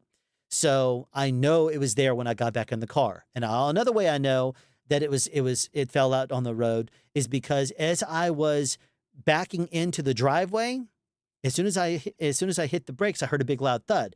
My 2 dual amps in my 6U rack case was on the ground because the back had opened up. I was like, oh crap, what else did I lose? So I quickly closed up the back, hit the road again, and God only knows where the bag went. It probably fell out on the road and someone grabbed it and threw it inside their truck or vehicle and left it. It had different information on the inside. If lost, contact me. No one ever did. Luckily, I had backups of not every of them, probably had backups of most of the compilations and all of the CDs that I had recorded from MP3s that I had bought. Every one of those. So I luckily was able to rebuild back my library to a certain degree, but I don't have all the library I used to have. So, but that was when that was the incident where I last ripped a CD was before that. And that was when I DJ'd, that was probably back in 2005, 2006, 2007, maybe something like that. I don't know. Another thing I've been using is rubbing alcohol on the tip of the mic on a connector. Yeah, but you see, rubbing alcohol is great. Again, it's going to potentially dry out a lav over the course of time. It could even discolor it, depending on what color it is and stuff. It can also wear down the casing. Alcohol is usually not going to be an issue. So don't be overly scared of using an alcohol swab or something like that. A lot of people talk about using alcohol because usually it will evaporate relatively quickly. I would just recommend that over the course of time, running maybe once a week or so, maybe before you store it before the end of the week, run some Armor All over it just to double check and make sure that it kind of it kind of restores that shielding just a little bit. That would be very, very helpful. Yeah, I have to keep refreshing the stream to get sync and it drifts quickly. So it's not on Alan's end. That's really weird because as far as I can tell, the stream is in great health. Yeah, stream health right here. I mean, it's warning me. It says the stream status is good. Analytics are good. Stream settings, it's fine. Viewer activity. Yeah, everything looks good. As far as I can tell. I don't see any warnings or anything. And I don't have my sound up, so I can't hear myself streaming, but I don't need to. Sorry, it's drifting. Just listen. I'm not eye candy. Don't look at me. Just turn your close your eyes. Try to stay awake. Look away. I'm probably better to listen to than I am to look at and listen to. Audio video gets out of sync after a while. It was crashing for me, and I had to keep refreshing the page. Okay, sorry about that. YouTube seems to have an issue with the stream on YouTube, on TV, and the website. All right, sorry. Yeah, I have some delays. It's YouTube issue because it happened on another live stream I was watching. Okay, no issues for me. All right, thanks for confirming that, guys. Andreas, also very, very appreciated. Because I'll get paranoid about it. I'm like, oh no, do I need to restart the stream? Or I've been on for an hour and 17 minutes. Who knows? Curtis Judd always says, stream for about an hour, and then keep them wanting more. So as long as y'all keep me in questions here, I'll probably stay around. Okay, so let's keep on going. I clicked back in the timeline and clicked the live button again, quicker than a reload. I did the same. I did. It was really impressive. Okay. Thanks. Good to hear. I'm not the only one. Haven't tried the water bleach. Does disinfecting spray wipes hurt the lavs too much? It's going to be better than bleach. I would certainly think that the sanitizing hand wipes are going to be better than bleach.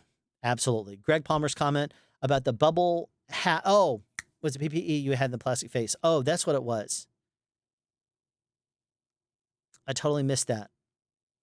Nice hat, but the shield does not work very well. It depends on which shield. There are 3 different hats. I found that one of them I'm not overly pleased with because it doesn't really secure to, I think it's the one with just the cap, and it kind of goes up and over, and I think it pushed up a lot in my testing. The others that have a zipper, if your Bumblebee hat, Greg had the zipper on it, it's probably fine. If it's the kind that just sits up there, then I don't think it necessarily would be, because that might be a little bit more difficult for you to keep in place. It sounds to me like you probably have the regular baseball cap style. Oh, that's why you said baseball cap. I was answering the Rye Coat baseball. I got to go up there and find it now. The Bumblebee baseball cap with the shield. Don't like it. The shield. Yes. Okay, Greg. Pick my brain, and my brain's not even working. Okay, so yes, when I talked about that and showed it on the live stream, the baseball cap design, I wasn't overly happy with the way that it was up there too. Now, what Bumblebee said you can use is a hair dryer or, a heat gun on a low heat setting and run it over that to kind of help it to find the right shape. It may be one of those things that you have to pull it down and kind of stick it around the cap better. I have not experimented with it yet. I'm waiting. I may go ahead and do that video next week.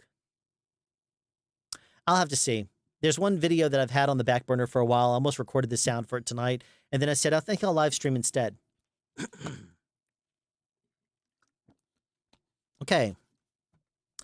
Alan, what kind of plastic covering the wire on the W-Law Pros? Curtis Judd finally reviewed them and said that that was the one downfall. He said it was check how it held up over time. Yeah, I saw that. I don't watch videos of other reviews before I review something myself. I didn't do the same thing that he did, where you grab it and kind of stretch it and press against it here. I didn't do that, but in the multiple times I've tested it, I've not really run into an issue with it. I remember watching that on his stream and said, wow, that casing is shifting around quite a bit on his lav. And I remember thinking mine didn't really seem to do that. I didn't have any overstretch issues or anything like that. Made me wonder what was going on. Yeah, but I haven't run into any of those issues that like what you saw in the Curtis Judd video. Yeah, air blowing in without a way out is just going right back out. Yeah. Thanks, man. Great advice. Oh, search for awesome. Thank you so much. And, you know, if you're still in here, Titus, reach out. I can maybe come by there and help you look at it and we can design something for you because you're just right around the corner from me.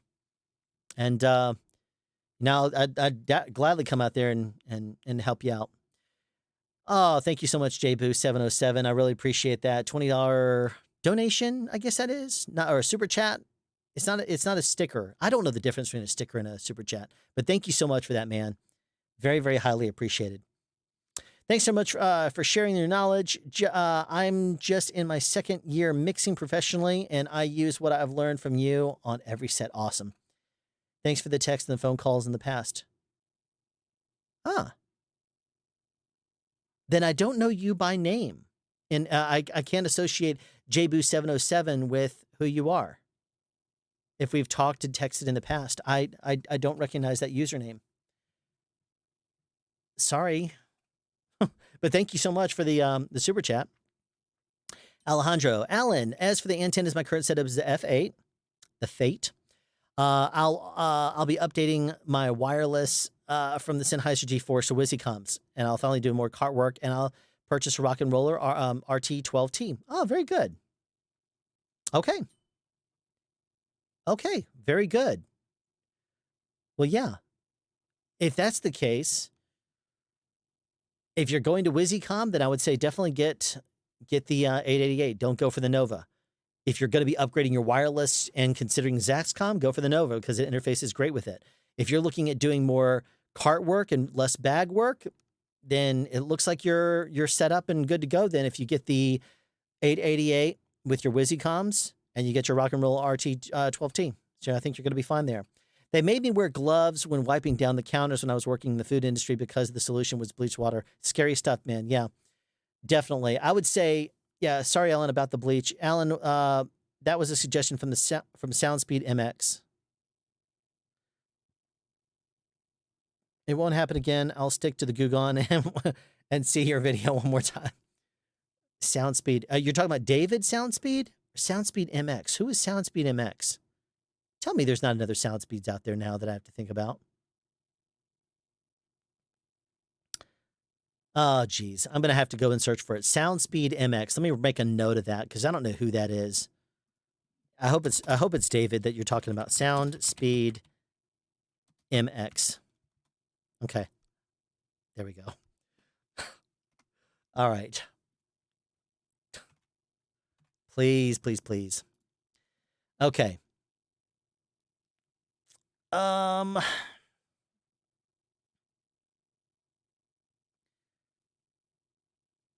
Is there a ripoff sound? Okay. ZaxCom is also going to release a 4-channel bag receiver soon.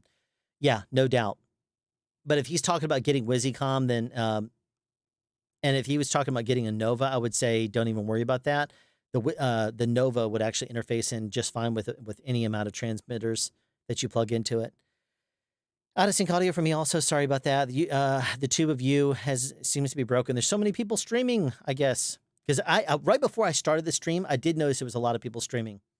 It's a bug in YouTube. The audio drifts for the videos and just reload and it fixes it. Alan, I can't remember. Did you say it was okay to use Clean Smart Spray on lavs? Yeah, I even demonstrated that in my video. Absolutely. I mean, if you have yourself a lav that is waterproof, like a Countryman B3, I think it is, or a DPA lav, I would say spray directly on the thing if you want to. In the video that I did, I used, I sprayed it until I had a saturated, cloth. Then I used that to clean down the lav itself. And that works great. I would say definitely do that if your lavs are not waterproof or water resistant. What was that? What's the other one? Countryman EMW, EVW is the waterproof model. Everything else I think is technically water resistant. The B3, I don't think the B6 is. It's water resistant, but I think it's the B3 that's waterproof. I'm probably getting it wrong. Okay, a bug in YouTube drift. All right, Alan, I can't remember. Okay, never mind. I just answered that one. I think you can work around the audio stream audio playback drift by streaming at 23.976, or at least it worked for me in my testing. Huh. If YouTube is has an issue right now, then I shouldn't mess with the settings or anything. What am I streaming at? Output. Well, let's just close the mic.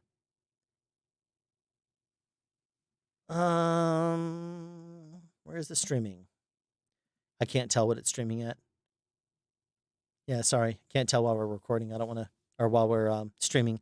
I don't want to stop the stream in order to look.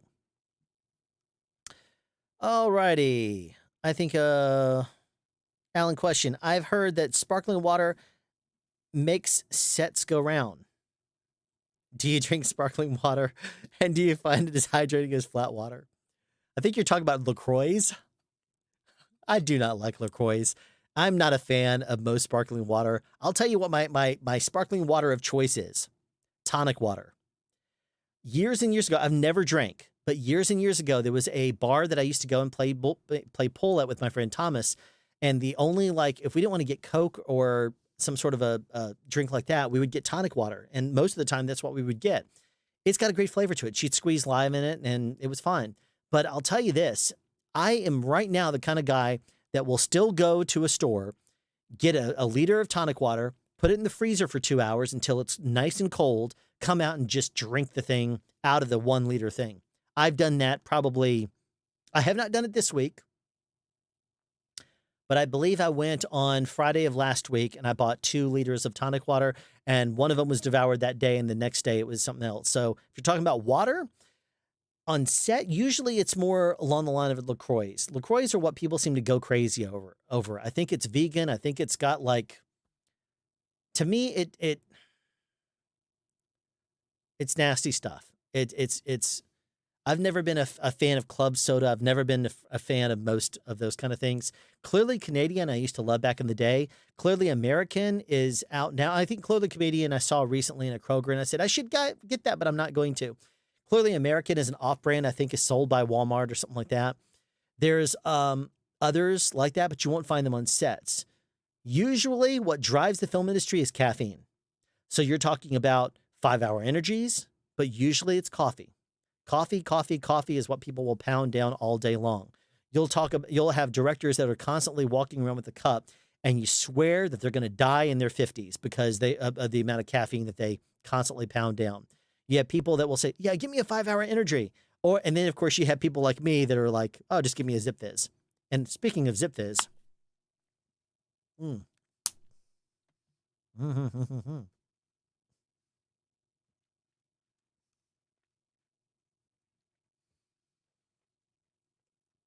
Okay.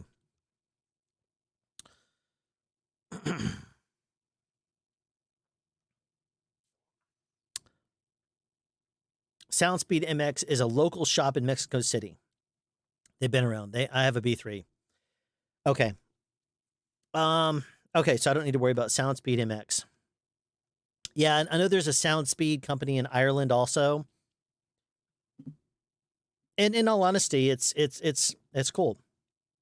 I'm not the only Soundspeeds out there either. Okay. Not even on YouTube. There's a Soundspeed, David's channel.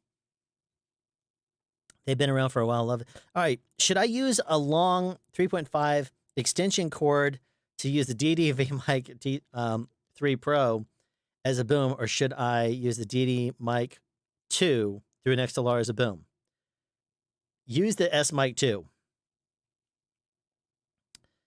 Use the S Mic 2. If you're talking about those two as a choice, the S Mic 2 sounds much better than the VMic D3 Pro.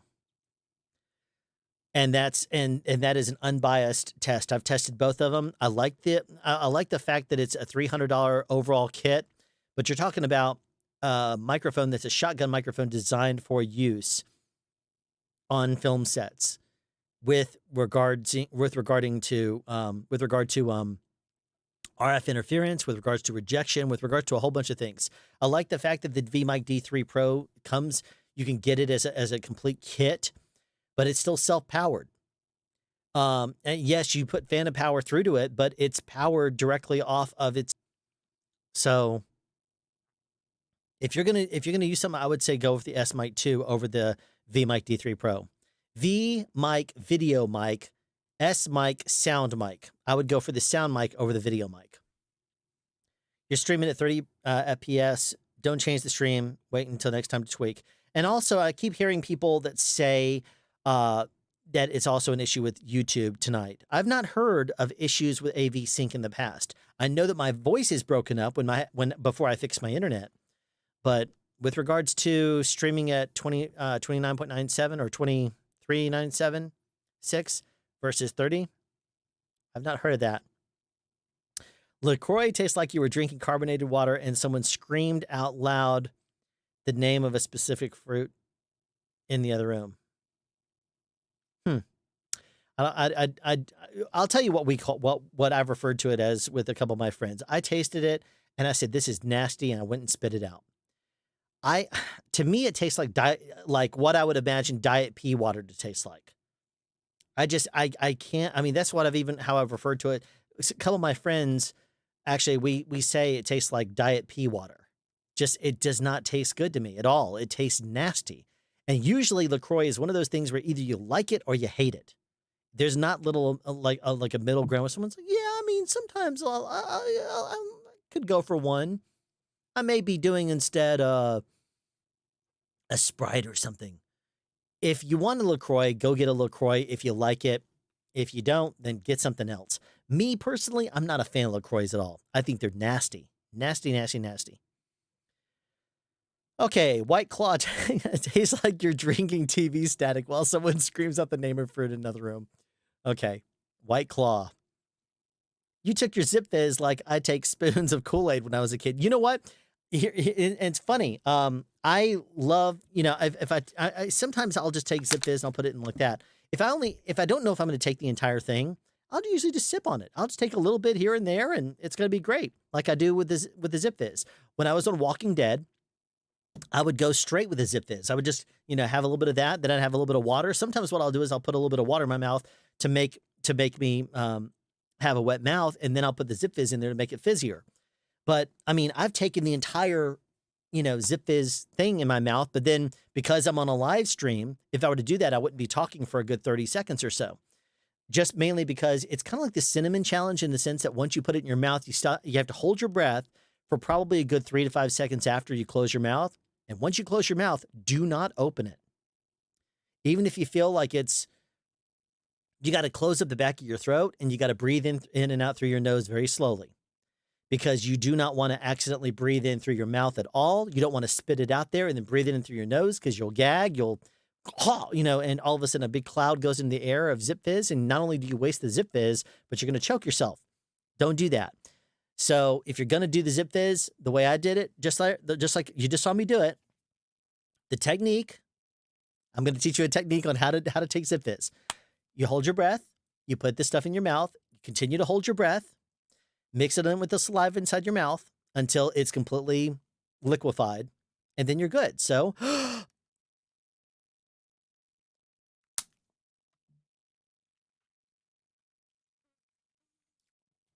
that's how to do it like a pro. It's amazing stuff. I love Zip Fizz. And geez, with all the super chats in here tonight, which have been extremely generous, thank you so much in advance. I guess it's not advanced anymore. It's advanced if anyone else does it. But I mean, that's That's very generous. This has been the highest super chat night we've ever had. That's awesome. I may have to talk fast and do more of these troubleshooting things until at least I land on another show. Jeez. That's going to buy some Zip Fizz for me because I'm starting to run low again. I got to find a special occasion to bring out the Zip Fizz that is the blue raspberry, because that one is, if you buy the 30 pack, they give you an additional tube of some specialty flavor. On the previous Zip Fizz I had, it was a white cherry, and that one, it's a blue raspberry. I'm saving the blue raspberry for a special day. My favorite flavor of the grape, fruit punch, or orange one, my favorite flavor to go straight with is grape. It even has a really weird aftertaste. It's not overly great, but it's nice. I don't know why, but it always has a really weird kind of aftertaste. And it's like, wow, that's kind of rough, but it's good. Anyway, orange is a flavor that I don't like to go straight with. I will take it and I will pour it into something else if I want to, but I normally do not do orange straight as well. I will try pretty much any other flavor. My favorite one is grape of the main 3 flavors, and then after that, fruit punch. So if you see me go straight with an orange one some night, which I'm sure you've seen in the past, it's because I don't know if if I want to do the entire Zip Fizz. But if I do, then I will continue on with that. My stream okay, hold on a second. Yeah. But yeah, as a matter of fact, Andreas, I was, as a kid, whenever we used to do swimming, when I used to be a part of a swim team, one of the things we always did as kids, you jump in the swimming pool, you come out chlorine all over top of you, and people would always bring out either Hi-C or, like you said, Kool-Aid packets. They would open it up and you just start pinching it off of there and start eating it. So you'd put it in your mouth, you get yourself all salivated up with pool water and everything else, stick it back inside the Kool-Aid, and that's the way you did it back in the 80s. God bless immune systems back in the day. My stream just flickered and the sound synced up. Great. LaCroix is like strawberry with a low battery. LaCroix is like sparkling water transported on the same truck as a watermelon. LaCroix, I'm glad you said that. That was something I heard someone say when I was on Stranger Things. And I laughed, and I said it like a few times and then didn't say it again, but it's always in the back of my mind. LaCroix is how you would pronounce it. My personal theory is that YouTube gets a drop frame thing wrong on the 30 FPS, and that leads to 0.1% audio drift over time. The longer you watch a live stream, the more you see. Well, I would say yes and no to that. The only reason why, a live stream comes from your computer with AV synced. If they're simply encoding it out and putting it on the web, it's not going to necessarily drift. I wouldn't think so, at least, because it's receiving a constant signal. If there was going to be an AV sync issue, it would also, I would think, affect their regular streaming of their videos, that if you watch a regular video on YouTube. I wouldn't think that would necessarily be something with regards to a live stream, a syncing issue with regards to, I mean, I could be wrong. Don't just think that that's accurate just because I say it is. Personally, I would think that because I'm sending a constant stream that is basically AV locked to YouTube, they're having to re-encode it, and their encoding may be off a little bit tonight. Anyway, adult pop rocks. Kind of. Alan, what's the most common boom pole length you have used? Most of the time, probably 85% of the shots that I do indoors is done with a 12-foot ambient QS Mini.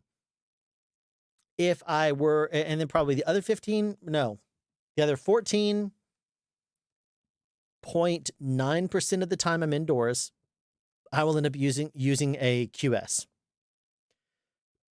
If I'm outdoors, 100% of the time, well, almost, I will be using a QS. I do not use the 12-footer. I will use the 18-footer. And it's ambient. The reason why is because I always keep a little bit of extra boom length inside of the segments, even though technically you don't have to when you prep it the way I do on my booms and redo the Velcro as soon as I get a new pole. But the reason I do that is because it's going to keep it extra stable. The section's extra stable, and I really like that. And if I do that with a 12-footer, then I really only have like 10 feet of length on the actual pole. By the time I'm holding it, it's only going out 8 feet. That's not going to cover a whole lot. I would rather it have 16 feet of length. I hold this, it goes out 14. I would much prefer that. Most of the time, though, I recommend that people get a first boom pole is usually about 16 feet. The first length pole I got was an 18. It was an Ambient QP 4140. That was after using a K-Tech something that was loaned to my sound mixer. And then before that, I was using a 12-foot VDB my sound mixer had, and that was not enough length. And whenever I needed a longer one, he had a K-Tech that was a shorter one, that he had this extension on that was built into, you had to add it on there because they're modular. You had to add it on there. And so it was constantly this really tall first segment. And then after that, you extended out 2-foot sections and it gave you like an extra foot. I hated that pole. I hated that extension. That's why I love the ambient extensions, how they go inside of those segments. What do you think of the Sennheiser HD 280 compared to the Sony 7506s? I tried the Sennheisers and I love it, and I didn't get Sony's. Well, here's the thing. You got to also keep in mind what you're going to be using headphones for. 7506s are quite bright, and you can hear through them very easily on set. So I always use 7506s when I'm on set. Not always. I'll sometimes use IEMs if I'm doing special effects stunts or blowing up stuff or whatever. Mainly because I could use them inside of the high noise canceling headphones, and they work great. And, but with regards to the 7506s, I don't use them like when I'm in here editing and recording. I want my ears closed off more. I don't need to necessarily hear myself back through my headphones. So I will use something else. The Sony HD 280s are fine. They're great. If you want to hear through your headphones, which you probably don't, I would say go for the 7506s. If you don't want to hear through them, go for the HD 280s. And if you like the HD 280s, it's probably because you're mixing people whose voices you're not hearing. You're not hearing your own voice back through your own headphones. Maybe you are. Maybe you're doing voiceover, in which case you might just want the isolation. And that's great too. The big thing is don't rely on my preferences just to tell you what you should and shouldn't like. Trust your ears. If that's what you like, that's what you like. You don't need validation from me on what sounds good to you. The HD 280s, I do know are, because they isolate better, they're also stronger on your head. 7506s are usually a lot looser. They don't sandwich your head. Like, I always look at it as like a vice grip. These things are not bad. These are the ATH N50X headphones. The HD 280s are going to be, pressing in quite a bit. Not as much as the HN 7506s or the high noise, like helicopter headphones, something like that. Those are going to be really rough. But still, part of the reason why it's isolation, it's effective isolation like that, is because it has very good suction. Let's move on. The HD 280s are a head clamp, but I think they sound better. Yeah. I mean, 7506s, I like to be able to hear through. You've probably seen me do this on live streams before, but whenever I'm booming, I like the fact that I can hear through the 7506s. So if I hear a noise, I'm like, where's that coming from? And if I'm booming, I will do this right there with my shoulder. And I knock it off only one side while keeping the other side on. That way I can hear kind of in better fidelity the outside world.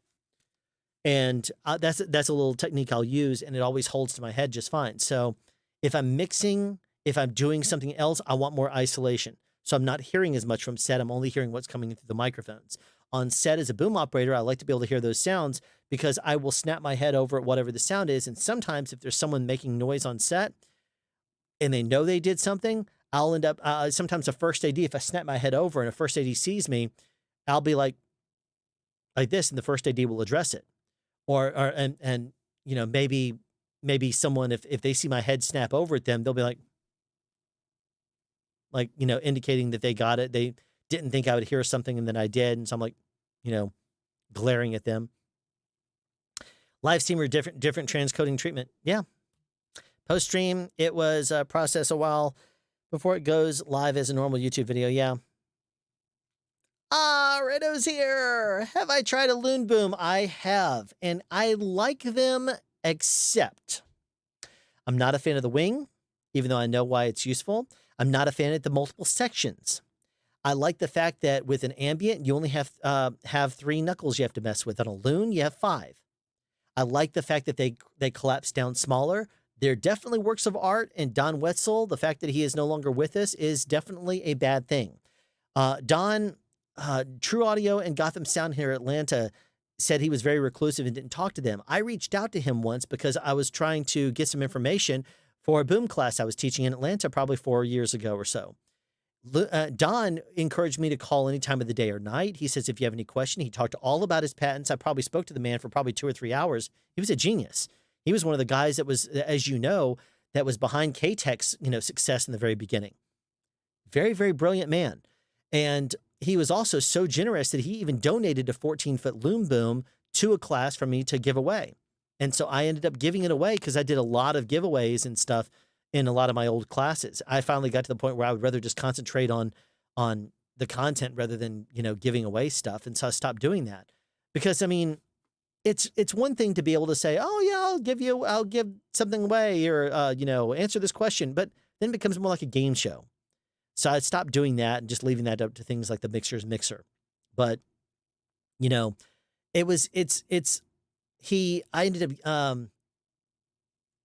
ended up doing the giveaway, and the person that won the 14-foot boom pole was extremely, gracious. They are very nice booms.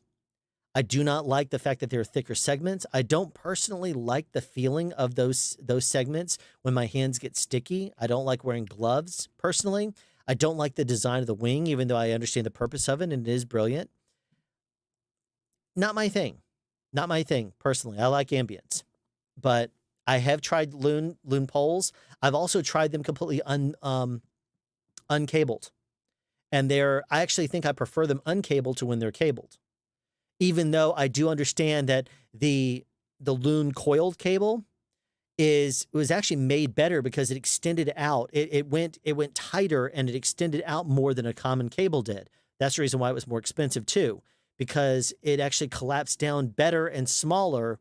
And when it stretched, it would extend out longer and wider than other coiled cables do. And I believe it also had as an extra added layer of insulation. It had a little bitty, I think he told me that it had a little air bubble around the inside. So that had the outer shielding, then it had another outer shielding, and it had air going around that too, which added extra isolation as well. So I remember you talking about the gel-filled pads for the 7506s. Are those the remote audio pads? No, those are not the same ones that they use in the high noise, the HNs. Reviews state that they aren't for the 7506s, but modified version remote audio cells. Did I imagine that? Here's the thing. Remote audio, what they did is they basically took a very, very effective driver, the 7506s. Then they put it inside of a closed, like helicopter style headphone closure. So it is the 7506 driver on the inside of headphones that sandwich onto your ears very well. Now, those gel covered pads, they feel great, but the pressure is just intense from those things if you're not used to it. It gives a lot of people ear fatigue and headaches if they wear them for too long. So a lot of the times I'm working with a mixer that uses those, they will take those headphones off, they'll turn on a speakeasy or something along those lines, so that way they can hear me talk back on set. And then if they need to address me, they'll talk to me through their microphone. But most of the time,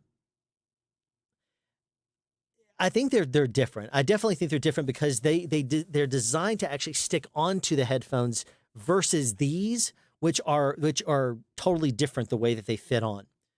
Now, I would actually recommend that if you use regular 7506s, get something like the headphone softies. They're made of rayon Chanel. They're cool when it's hot and hot when it's cool, and warmer when it's cool. They feel great. They can be washed. They come in a variety of different colors. They're wonderful. I did a video called One Step to Ear Comfort. Something along those lines. It was one of the first videos I did on SoundSpeeds, one of the first like 20. It's called like One Step to Ear Comfort or something like that. And I talk about the headphone softies. They're great. I love them. You can even get off-brand ones if you buy them from Amazon, like the Bing, whatever they are. But I prefer headphone softies. The quality is definitely different.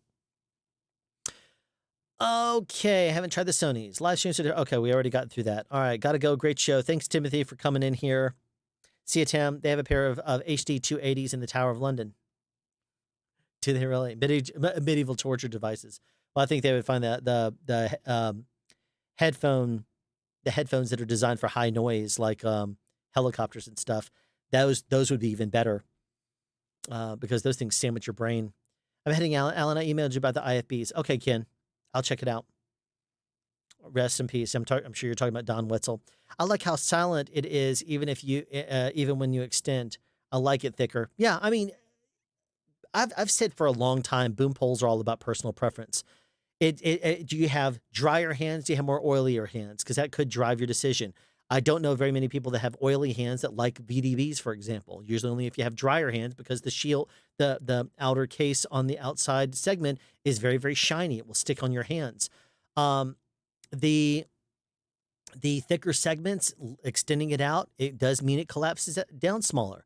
Ambience, the shortest 18-footer they have is internally coiled cable, and it's more segments, the QXS 5130 or the QX 5130. But by the time you get into the 4-section models that are designed for feature film or television use, which is the QS, the QSM, the QP 4140, that model right there to 16 feet is going to be this tall, or 18 feet is going to be this tall. Because by the time you add a flow through on top of that, which is 4 inches or so, that whole pole is like collapsed this much with the microphone on top. By the time you add the shock mount and stuff, I mean, that's just me. It's like 5'8" or so by that point. So if you're wanting a lower profile, then definitely go for something that's thicker and has more segments. Personally, I like to have less segments to mess with. Motu M4 is sold out as usual. Should I sell for PreSonus 24C? I need a budget interface with good latency. ID4 looks great, but I want 2 mic preamps. I will tell you this. I'm not great at consumer audio, knowing models and what's better and what's here and there. What I would recommend you do is ask someone else that question. Maybe write Bandrew from Podcastage. Go to Bandrew Says Podcast. Send him a voice question asking him that exact thing.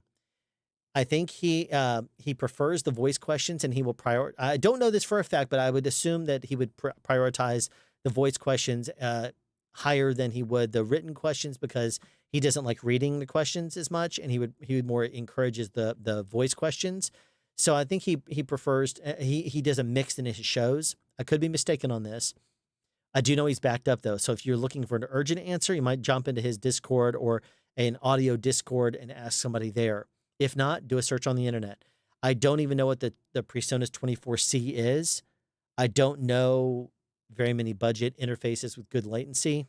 Sorry, it's not really my area of specialty. Pro sound is more my world, and consumer audio is not really my great one. Sorry. Loon coil cable is quiet. Yep. I prefer no cable too. Loon coil cable is very quiet, and part of it is because of that little air on the inside of it. On the subject of uncoiled booms, what setup do you prefer for a wireless boom? M1 or a plug-in transmitter? I prefer the A10. Audio limited A10. That's my personal preference. I've tried the TRX 643, 640, the TRX 640 2.5, which are both Zaxcom products. I've tried the MM1. I've used the MM1 many times. I don't like having the big block on the side. It makes it awkward for for squeezing in places. If you have to go around a door or something like that, sometimes it hits a wall or something. If you have to snug one side because the dolly grip's going in the wall with you. I don't like sitting down with the thing on your side. I like just being able to throw a transmitter on the end of the microphone and having it be completely wireless. That way, when I put it in the caddy, I don't have to worry about taking other things off my belt. I don't like having to deal with cables that I have to strain relief and stuff anymore. Putting the transmitter directly on the end of the boom pole is great because it gets the microphone and the actual transmitter up in the air. Now, technically, that's on the wrong end of the pole. So it's better for you to have an internally coiled cable boom and counterweight it on this side. But, you don't actually have to take a boom over your head for most setups. So once you get used to the extra added weight, it's not that big of a deal. I did do a video on uh, weight on the end of a boom pole. Check that one out if you have not already. I think it was done like 2 months ago, where I said how much. I think the video was called "How much do boom operators actually? How much weight do boom operators actually hold?" And it was a lot of fun. I weighted it with a scale, luggage scale that has a tare feature, so I could reset it, and I got accurate measurements out. I made sure that I did multiple tests, even though you only saw one on camera, and it was very, very mind-boggling quite often as to how much weight you're actually holding. But yes, I prefer no cable. My personal preference is the A10. I've used the HMs, the HMAs. I've used a whole lot of them. I've used the DD, HDTX. I'm not a huge fan of the cube style. I'm not a fan of the antenna on the bottom of the TRX XComs. I like the A10. I like the layout of it. I like how light it is. I like the fact that it's digital and it sounds great. The one thing I don't like about that is the whole filter system and having to filter every single cable and how it can create noise. So, anyway. On the subject of uncoiled poles, what do you have? Oh, yeah, I just answered that. Desert, Nevada, dry here. Yeah, I imagine. Alejandro, high rate. Okay, so, okay, 743. 743. I keep saying 643. What is 640? Oh, 643 is the EV microphone that used to be used before parabolics. It was a 7-foot microphone. The Electro Voice 643 was a 7-foot microphone. It had this whole big, huge, crazy array, and it was extremely directional, and people would use it kind of like they use parabolics now for picking up distant sound. Not the most common of thing, but yes, 743 is Zaxxon product. You're right.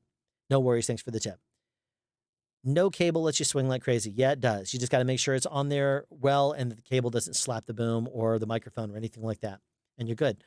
And holy cow, we have caught up with the chat. Chat is here. There was a lot of ADR in wides and movies in the 70s. That's not a question. That was you asking. Well, here's the thing you got to keep in mind. In the 70s, it was a different game. It was analog audio for one. It was also film. So a lot of the times it was single camera most of the time on shows. And if they did a wide shot, because it was film, they might only do that wide shot one time. And then they would punch in for coverage. Most movies were not covered the same ways we do it this day and age with 50,000 different sizes, 50,000 different angles, and all kinds of rules being broken, like the 180-degree rule and stuff. They didn't do that as much back then. It was also it was usually a single boom and a single camera. You do a wide shot, maybe twice, usually once, and then you punch in for coverage. And so as long as you play perspective for whatever the size was of the camera, it's not going to be an issue. I think it's next month. There's a movie that I boomed. I boomed the first half of at least before I started P-Valley.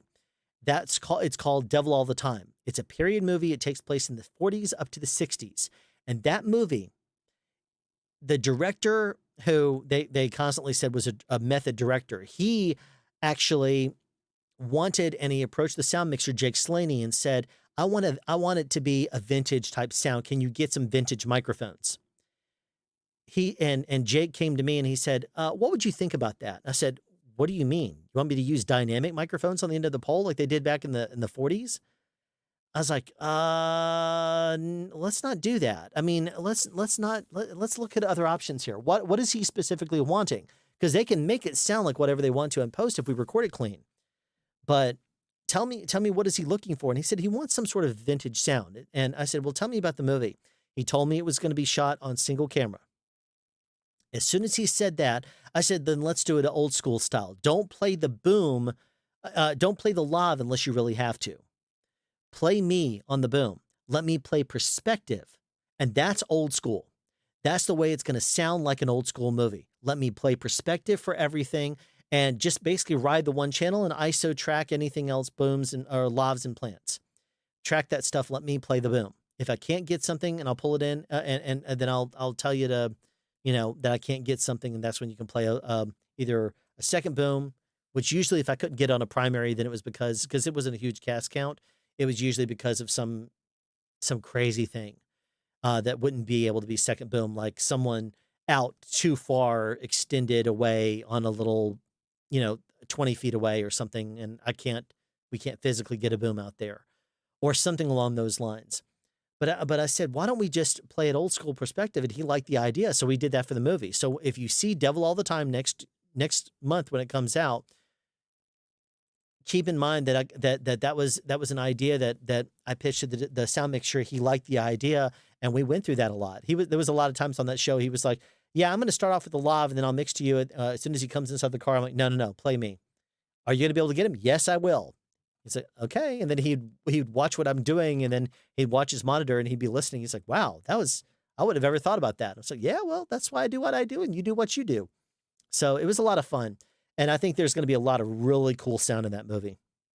It's going to be a good movie in general. It's going to be creepy. And if because it's a Netflix movie, I think it has a limited theatrical release, especially now because there really is no theaters anymore, which is sad.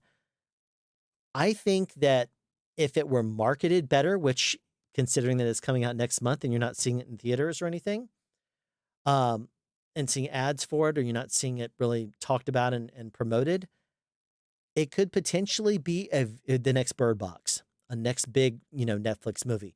I think it's got the potential. I think it's good enough too. It's creepy. It's really really good. I mean, there's some uneasy stuff in that, but I tell you, it was a lot of fun to work on. It's gonna be a good one. Okay.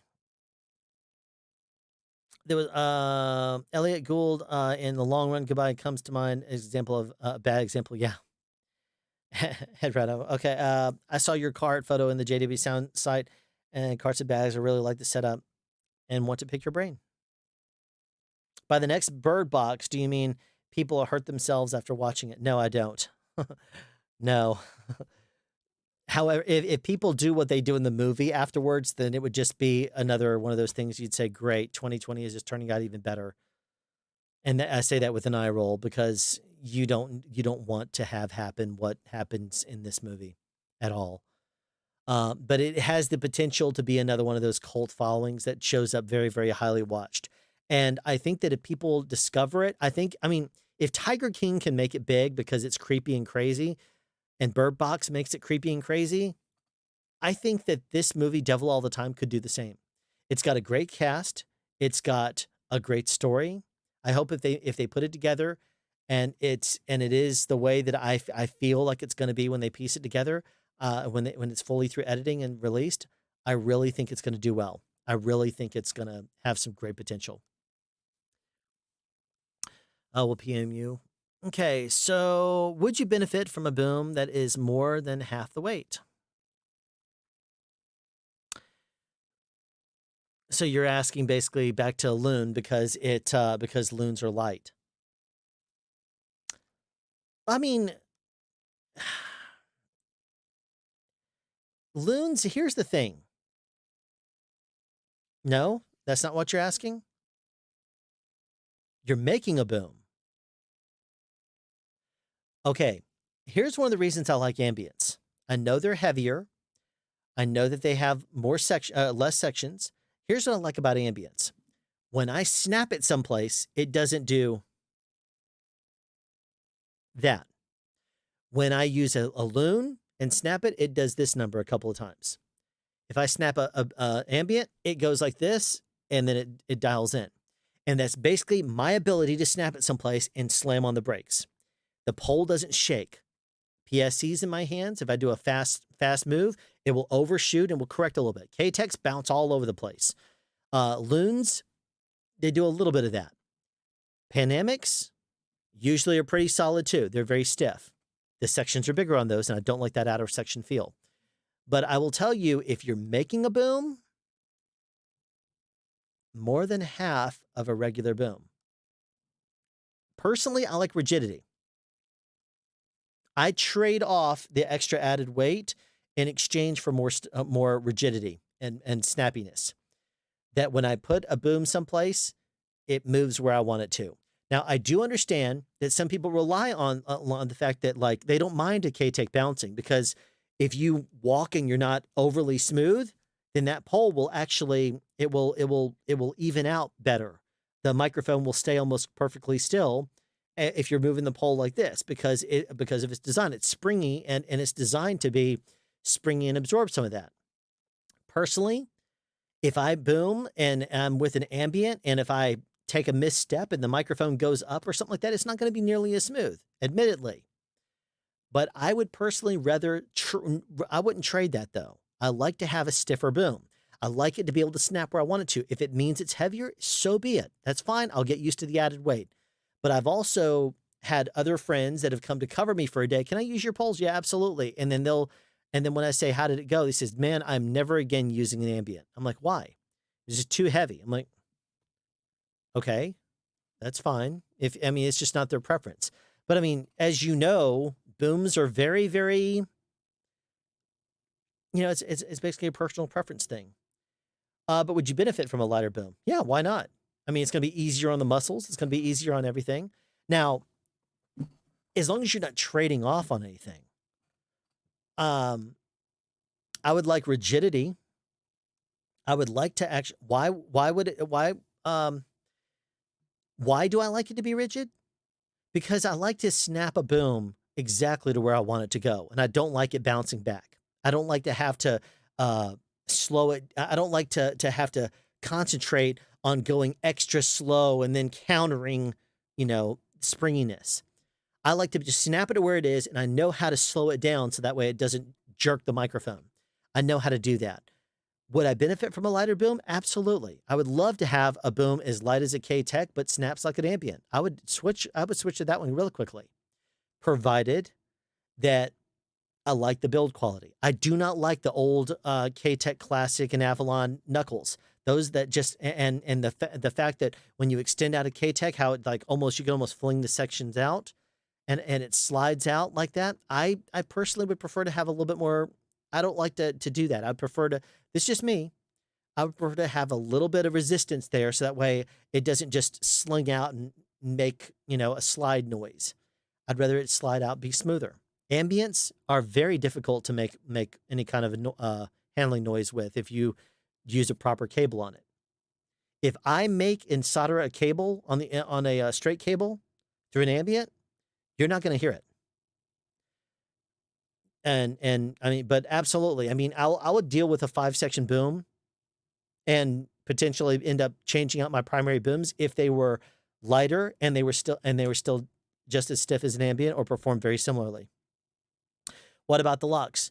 Is Loon lock rings good enough? Very little pressure to tighten it. Yes, but I still am a fan of the ambient ones. Now, granted, here's the thing: the ambient ones are a little bit bigger. They're like this big. They're not like the Panamics that are huge, and they're not the little tiny ones that you have to hold with 2 fingers. I don't like having to wrench a segment down. I've had some booms in the past, mainly K-Techs. There was a VDB that have had to really crank down in order to get them to lock in place. There was one that was a PSE actually also. But I like the fact that with an ambient, I could go like this. I could literally go and it's unlocked. Slide in or slide out the segment and it's locked again. That little bit, not even a quarter turn like on the newer VDBs. I like just being able to go like an 1/8 of a turn and it's enough to completely release the segment, slide it in or out. I like that. I like the fact that it does not lock if you get moisture in it. So if it rains, here in Georgia, it's humid. You're not going to run into that out in the desert where you live nearly as much in out west. But in Georgia where it's humid, if it rains at all, if there's moisture in the air and it gets very, very wet, segments can lock up if you don't loosen them and let them roll overnight and let them or wipe down the poles. With an ambient, I can even lock the segments if I forget to unlock them when I put it away for the night, and it's not going to seize. Those segments are not going to seize. They might be a little bit stiff occasionally, but that would only be if I overcranked the segment and it locked up a little bit more. But I'm still going to be able to do this number and release it. There was a K-Tech that we used a few years ago that the actual segment seized. I had to take it to the grips. And they were like, well, can we use channel locks on that? I'm like, I mean, if you can wrap it around with a couple of layers of cloth and still get enough of a play on it, that way you don't damage the knuckle, that'd be great. I think it ended up having some scrapes on it because they had to get the thing unlocked. But I mean, that's a thing to keep in mind too. I'm constantly asked from people on the West Coast, not really mess with I don't know why that would be a concern, you know. And I'm like, because we have humidity here. So because we have humidity in Georgia, some things are a concern. If it's summer and it's 90 degrees outside, you might sweat a little bit on the West Coast, but a lot of that moisture is going to get sucked up by the air. If we sweat here, then our ears start to grab hold very much of our headphones. And they're going to also become little sweat traps on the inside. Our inside of our ears are going to become very sweaty. You use IEMs, it's gonna completely get blocked up by sweat on the inside potentially. You got to make sure that your drivers are not going to be overly susceptible to getting water damage. You have to be careful of that here in the South. You'll also, if you pull off your headphones and they sandwich your ears too much, and they have the leatherette covers on there, it's going to be pulling off all kinds of little black particles all over your ears. And also, it can make an even suction sound like this, and it will drive you crazy. So there's a whole lot of little things like that to keep in mind with regards to testing in drier versus humid areas. The Loon ones are, yeah, if you were in town, I would definitely let you try it. But you know, you could go buy a vendor. Just go buy a vendor and ask to check them out. I like and if you look online, look at the QXS segments. They're like this big. I think the Loon ones are even smaller. They're like little bitty ringlet type things. And yeah, that's fine if you want to grab it with like one finger. If it releases and locks very effectively, it's not going to be an issue. If you have a segment that overlocks sometimes, then you might need to have more fingers on it to get more leverage or something like that. If it locks up, then you might need to definitely have it with more fingers. I'm sure I could get used to it. Like I said, if the pole was half the weight and it was still just as stiff as an ambient or very close to it, and the segments are a little small, I could get over that. I just do not like it when you take a segment and, like, let's say you go vertical with your pole, you go to collapse it and you release it and the pole goes slam, and it slams your hand in between the knuckles because the whole thing just collapses on you. I like to have a little bit of resistance there. That K-Tech bite, I don't like. I have pinched my fingers my hands so many times between segments whenever I've used other brands of poles. I think I've only had that ever happen with an ambient one time, and that was because I personally collapsed it too fast and I slammed it into my hand. I clean my booms like a gun, often and very good. I have a lot of dust here, and knowing that I cannot buy another. Yeah. No vendor in Vegas. Yeah, that's right. Yeah. Well, you might if you have a couple of days off. I mean, you probably could have done that before you got busy again recently. I'm sure you're getting busy again now, but you could definitely take a road trip over to like LA or something and visit some friends. I'm sure somebody would love to take you out to lunch. Yeah, you stayed busy. You stayed busy during the shutdown? Man. All right, well, good on you. Let's see here. How do I clean a pole? I actually have a video on maintenance of an ambient boom. So if you do a search for sound speeds and then clean boom pole or boom pole, clean boom pole, something like that, it'll come up. I forgot what I call the video. Let me see if I can just find it real quick. I'll just send a link to you real quick, and that way you can check it out. But I go over all the different products, and I know it's called a simple ambient repair, and that's not the same thing.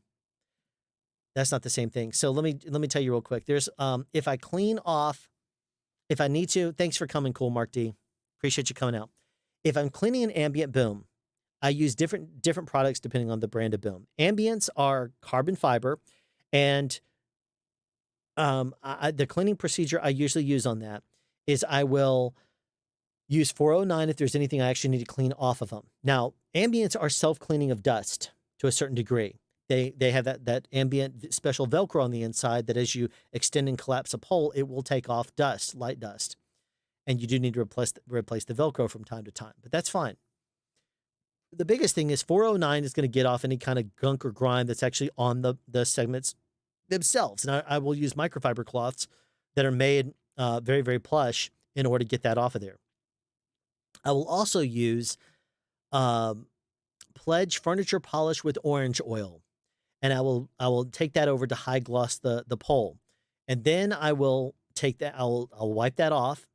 And now, with exception of it, as soon as I first get an ambient QS pole, the segments can be overly slick for my taste. So what I end up doing is I put the Pledge furniture polish with orange oil on there, and I will let the Pledge sit on there for a good 24 hours. I extend out the segment. I put the Pledge on there, extend out the next segment with Pledge on there, next segment Pledge on there, and we have in the front of the house, we stand it up next to the chandelier in the entranceway. My wife hates it when I do this procedure. But what it does do is it soaks into the pole ever so slightly, so that when I go and wipe it all off the next day, I will also use I'll usually boil water, pour it into a cup, put it in a washcloth, and then hold it out, let it drip out, and then quickly, you know, rinse it out.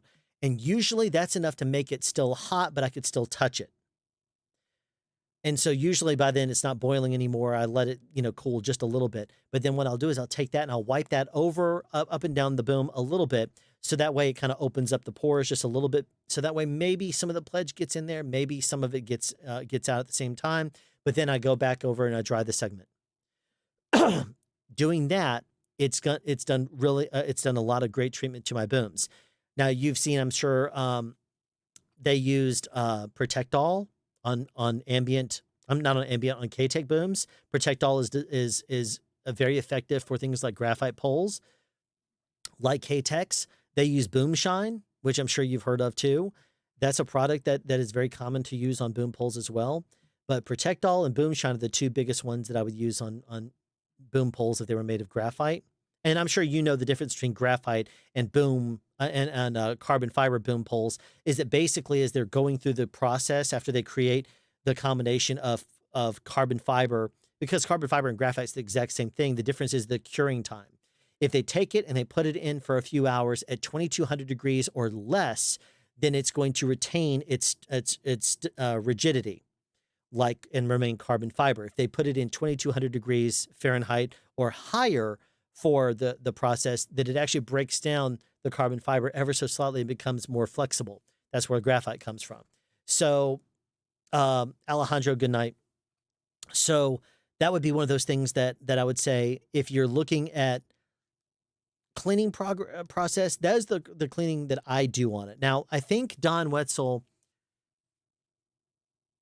I forgot what he said to use on a Loon pole. He had an actual document that he had on Loon's website. I downloaded it at one point. I have it someplace on one of my multi-terabyte hard drives that has the cleaning document in there. I do remember it gave me a bit of an issue, and I pulled it up at one point because when I went to it, it was trying to pull some information off the web. And I'm like, oh, crap, I should have downloaded all those pictures before I made the PDF. But I remember it was actually linked to it and filled in the document. So I should have redone it. Anyway, you have this cleaner. What is that cleaner called? What is that cleaner called? The one that Don Wetzel recommended for Loon poles. I can't remember what it's called anymore, and I cannot find that cleaning document. Okay, shoot me a message through Facebook or something like that, or shoot me an email and let me know, because I'm trying to remember what it was. Yeah, I forgot what it's called too. I remember he told me what it was over the phone. I remember he told me he was going to send me a sample of it, but he forgot to send it. When he sent the very generous 14-foot boom to give away, he sent me some other information about his products. And I remember looking at it and studying it, and I remember playing with it, but I'm sure it works great. Yeah. But I don't remember what it's called. Protectol? Is that what Loon recommended? I know K-Tech, Dave Fisk, when he worked at K-Tech, he was always saying use Protectol on K-Tech booms. But I know they also have Boom Shine.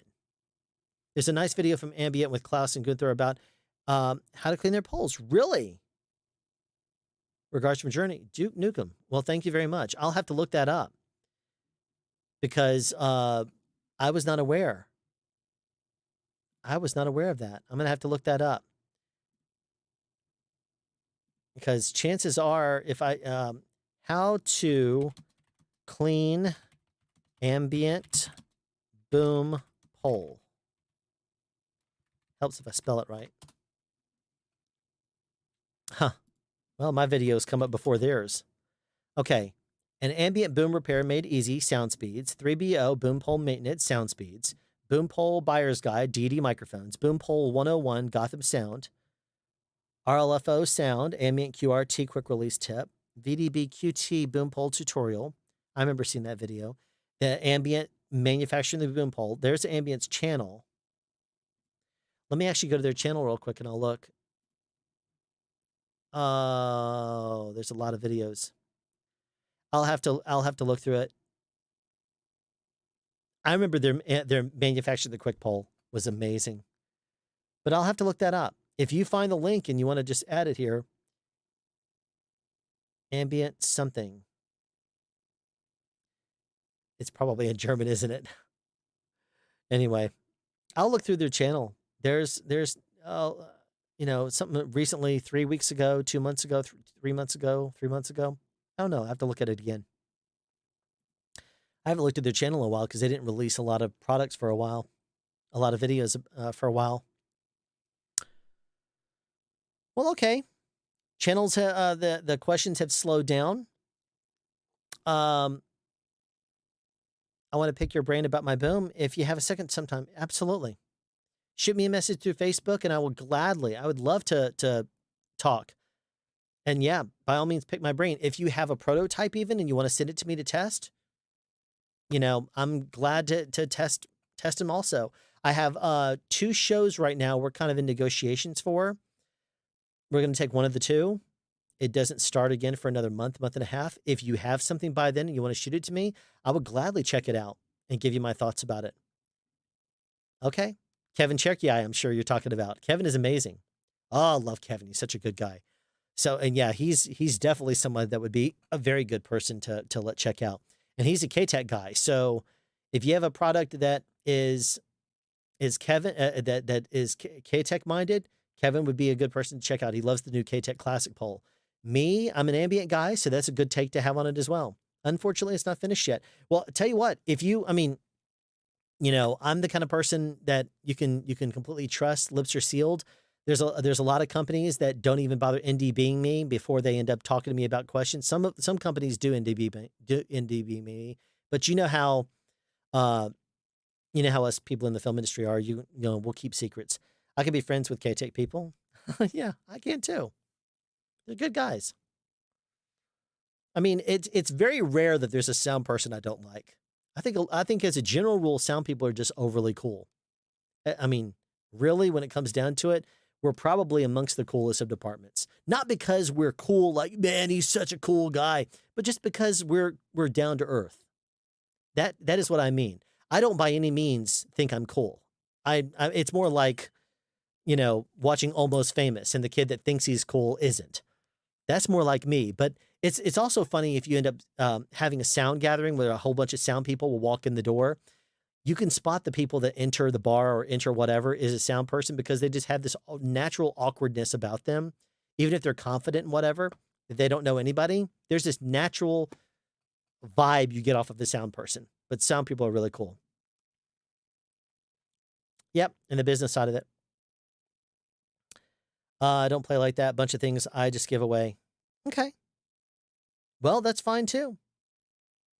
That's fine too. I will gladly give you any feedback I possibly can. And if you ever, and that's fine too. I mean, like I said, you would have, I would end up definitely keeping things under wraps and give you a lot of feedback. I would want to make sure that it's worth your time and worth your effort and your investment too.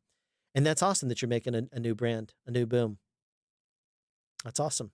There's a couple of products that I have in mind too. One of them is a modification of a product that has been around for a while, but it's so simple. And I think that if I can make it the way I want to, I think people would say, how has this not been a thing? And I think that it would actually probably do quite well. And it would be a lot cheaper than a lot of the other things. Anyway. So anyway, absolutely. Well, thank you so much. And yeah, absolutely pick my brain sometime. Okay. So we have, Michael Z. Hi, Alan. Hi, hi there. Welcome to the stream on their YouTube. Yeah, I'm on their YouTube channel. And if we're talking about ambient again, ambient locket, ambient haha handheld adapter, ambient recording product shots, making social spot shot, miniature shotgun microphone, the tiny mic, manufacturing the quick bolt, the Locket family, time code tutorial, prepping your sync, how to sync Arri Alexa cameras, how to sync Red cameras, sync Arri Amira cameras, Sony F55, synchronization, Canon C300, Sound Devices 6 series, remote control Sound Devices 6 series. That's 4 years ago. I'm not seeing it, man. I'm not seeing a video unless the title is written in German. Besserer sound in video chats. I guess that's better sound in video chats. Ambient. Die Filmton Expert. I'm butchering German. I'm sorry to any Germans that are watching. The on-set locket box. Yeah, I don't see anything on cleaning ambience, and I'm on Ambient Recordings official channel. If you have a link and can shoot it to me, I'd love to see it. Because I've talked to Ambient a lot about it, but a lot of the times, third to last video on their channel with English subtitles. Okay. Is that the Ambient HHA handheld adapter? Commercial? Because that's the one I'm seeing. If I click on videos, I'll click on home for a second. Got to hit pause on their video. Yeah, I'm not seeing. Unless you're talking about manufacturing a quick pull boom, which I've seen. I saw it as soon as it hit the world, almost 7 years ago now. But I'm not familiar with that. I don't see that. Let's see what you say again. Maybe German YouTube is different. Very possibly. I might have to throw on my when I'm done with the stream, which it probably won't go on very much longer since the chat's slowing down. I'll throw on my I'll turn on my whatchamacallit. Oh, what is that thing? VPN. I'll turn on my VPN and I'll put it in German. And then I'll go and check German YouTube. So we'll see. Guy takes for booming on straight arms. I'm tall and I manage most of the days without my arms over my head. But if I have to go ahead, feel a lot of strain pretty quickly. Yeah, that's the thing. You just got to get familiar with those muscles, man. You got to try to maybe shift around a bit. Don't just stick on one side either. Like boom from this side. If you need to, take a break and switch on this side. Yeah, that's one way to do it also. Depending on the brand of boom pole, try not to extend out more than you really need to. Try to see if you can find a nice place where you can swing your pole and not have to extend in and out. I mean, typical boom stuff. But if you do have to go overhead, another way, if you have the room, consider using a short ladder, a 4-step or something. Because if you can get on that, you can still keep the pole at a more comfortable place. Don't be afraid to go up on a ladder or even an apple box.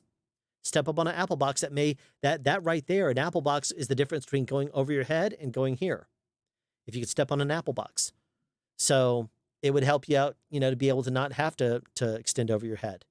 Don't be afraid of using an apple box. Now, if you have to walk around or something like that, you might just have to get used to it and then use muscle shifting. Shift from maybe here to here, back a little bit, more, slide your hands in and out a little bit if you need to. Make constant adjustments so that way you're using different muscles. But yeah, another thing is just building up the muscle memory. Ilari. The third to last video on the channel. Okay, maybe German YouTube. Cool, great job. Awesome. Well, cool. So we've gotten through chat, answered all the questions. I guess we will call it there then. I have a little bit of homework I need to do, checking out German YouTube and responding back to Alfred.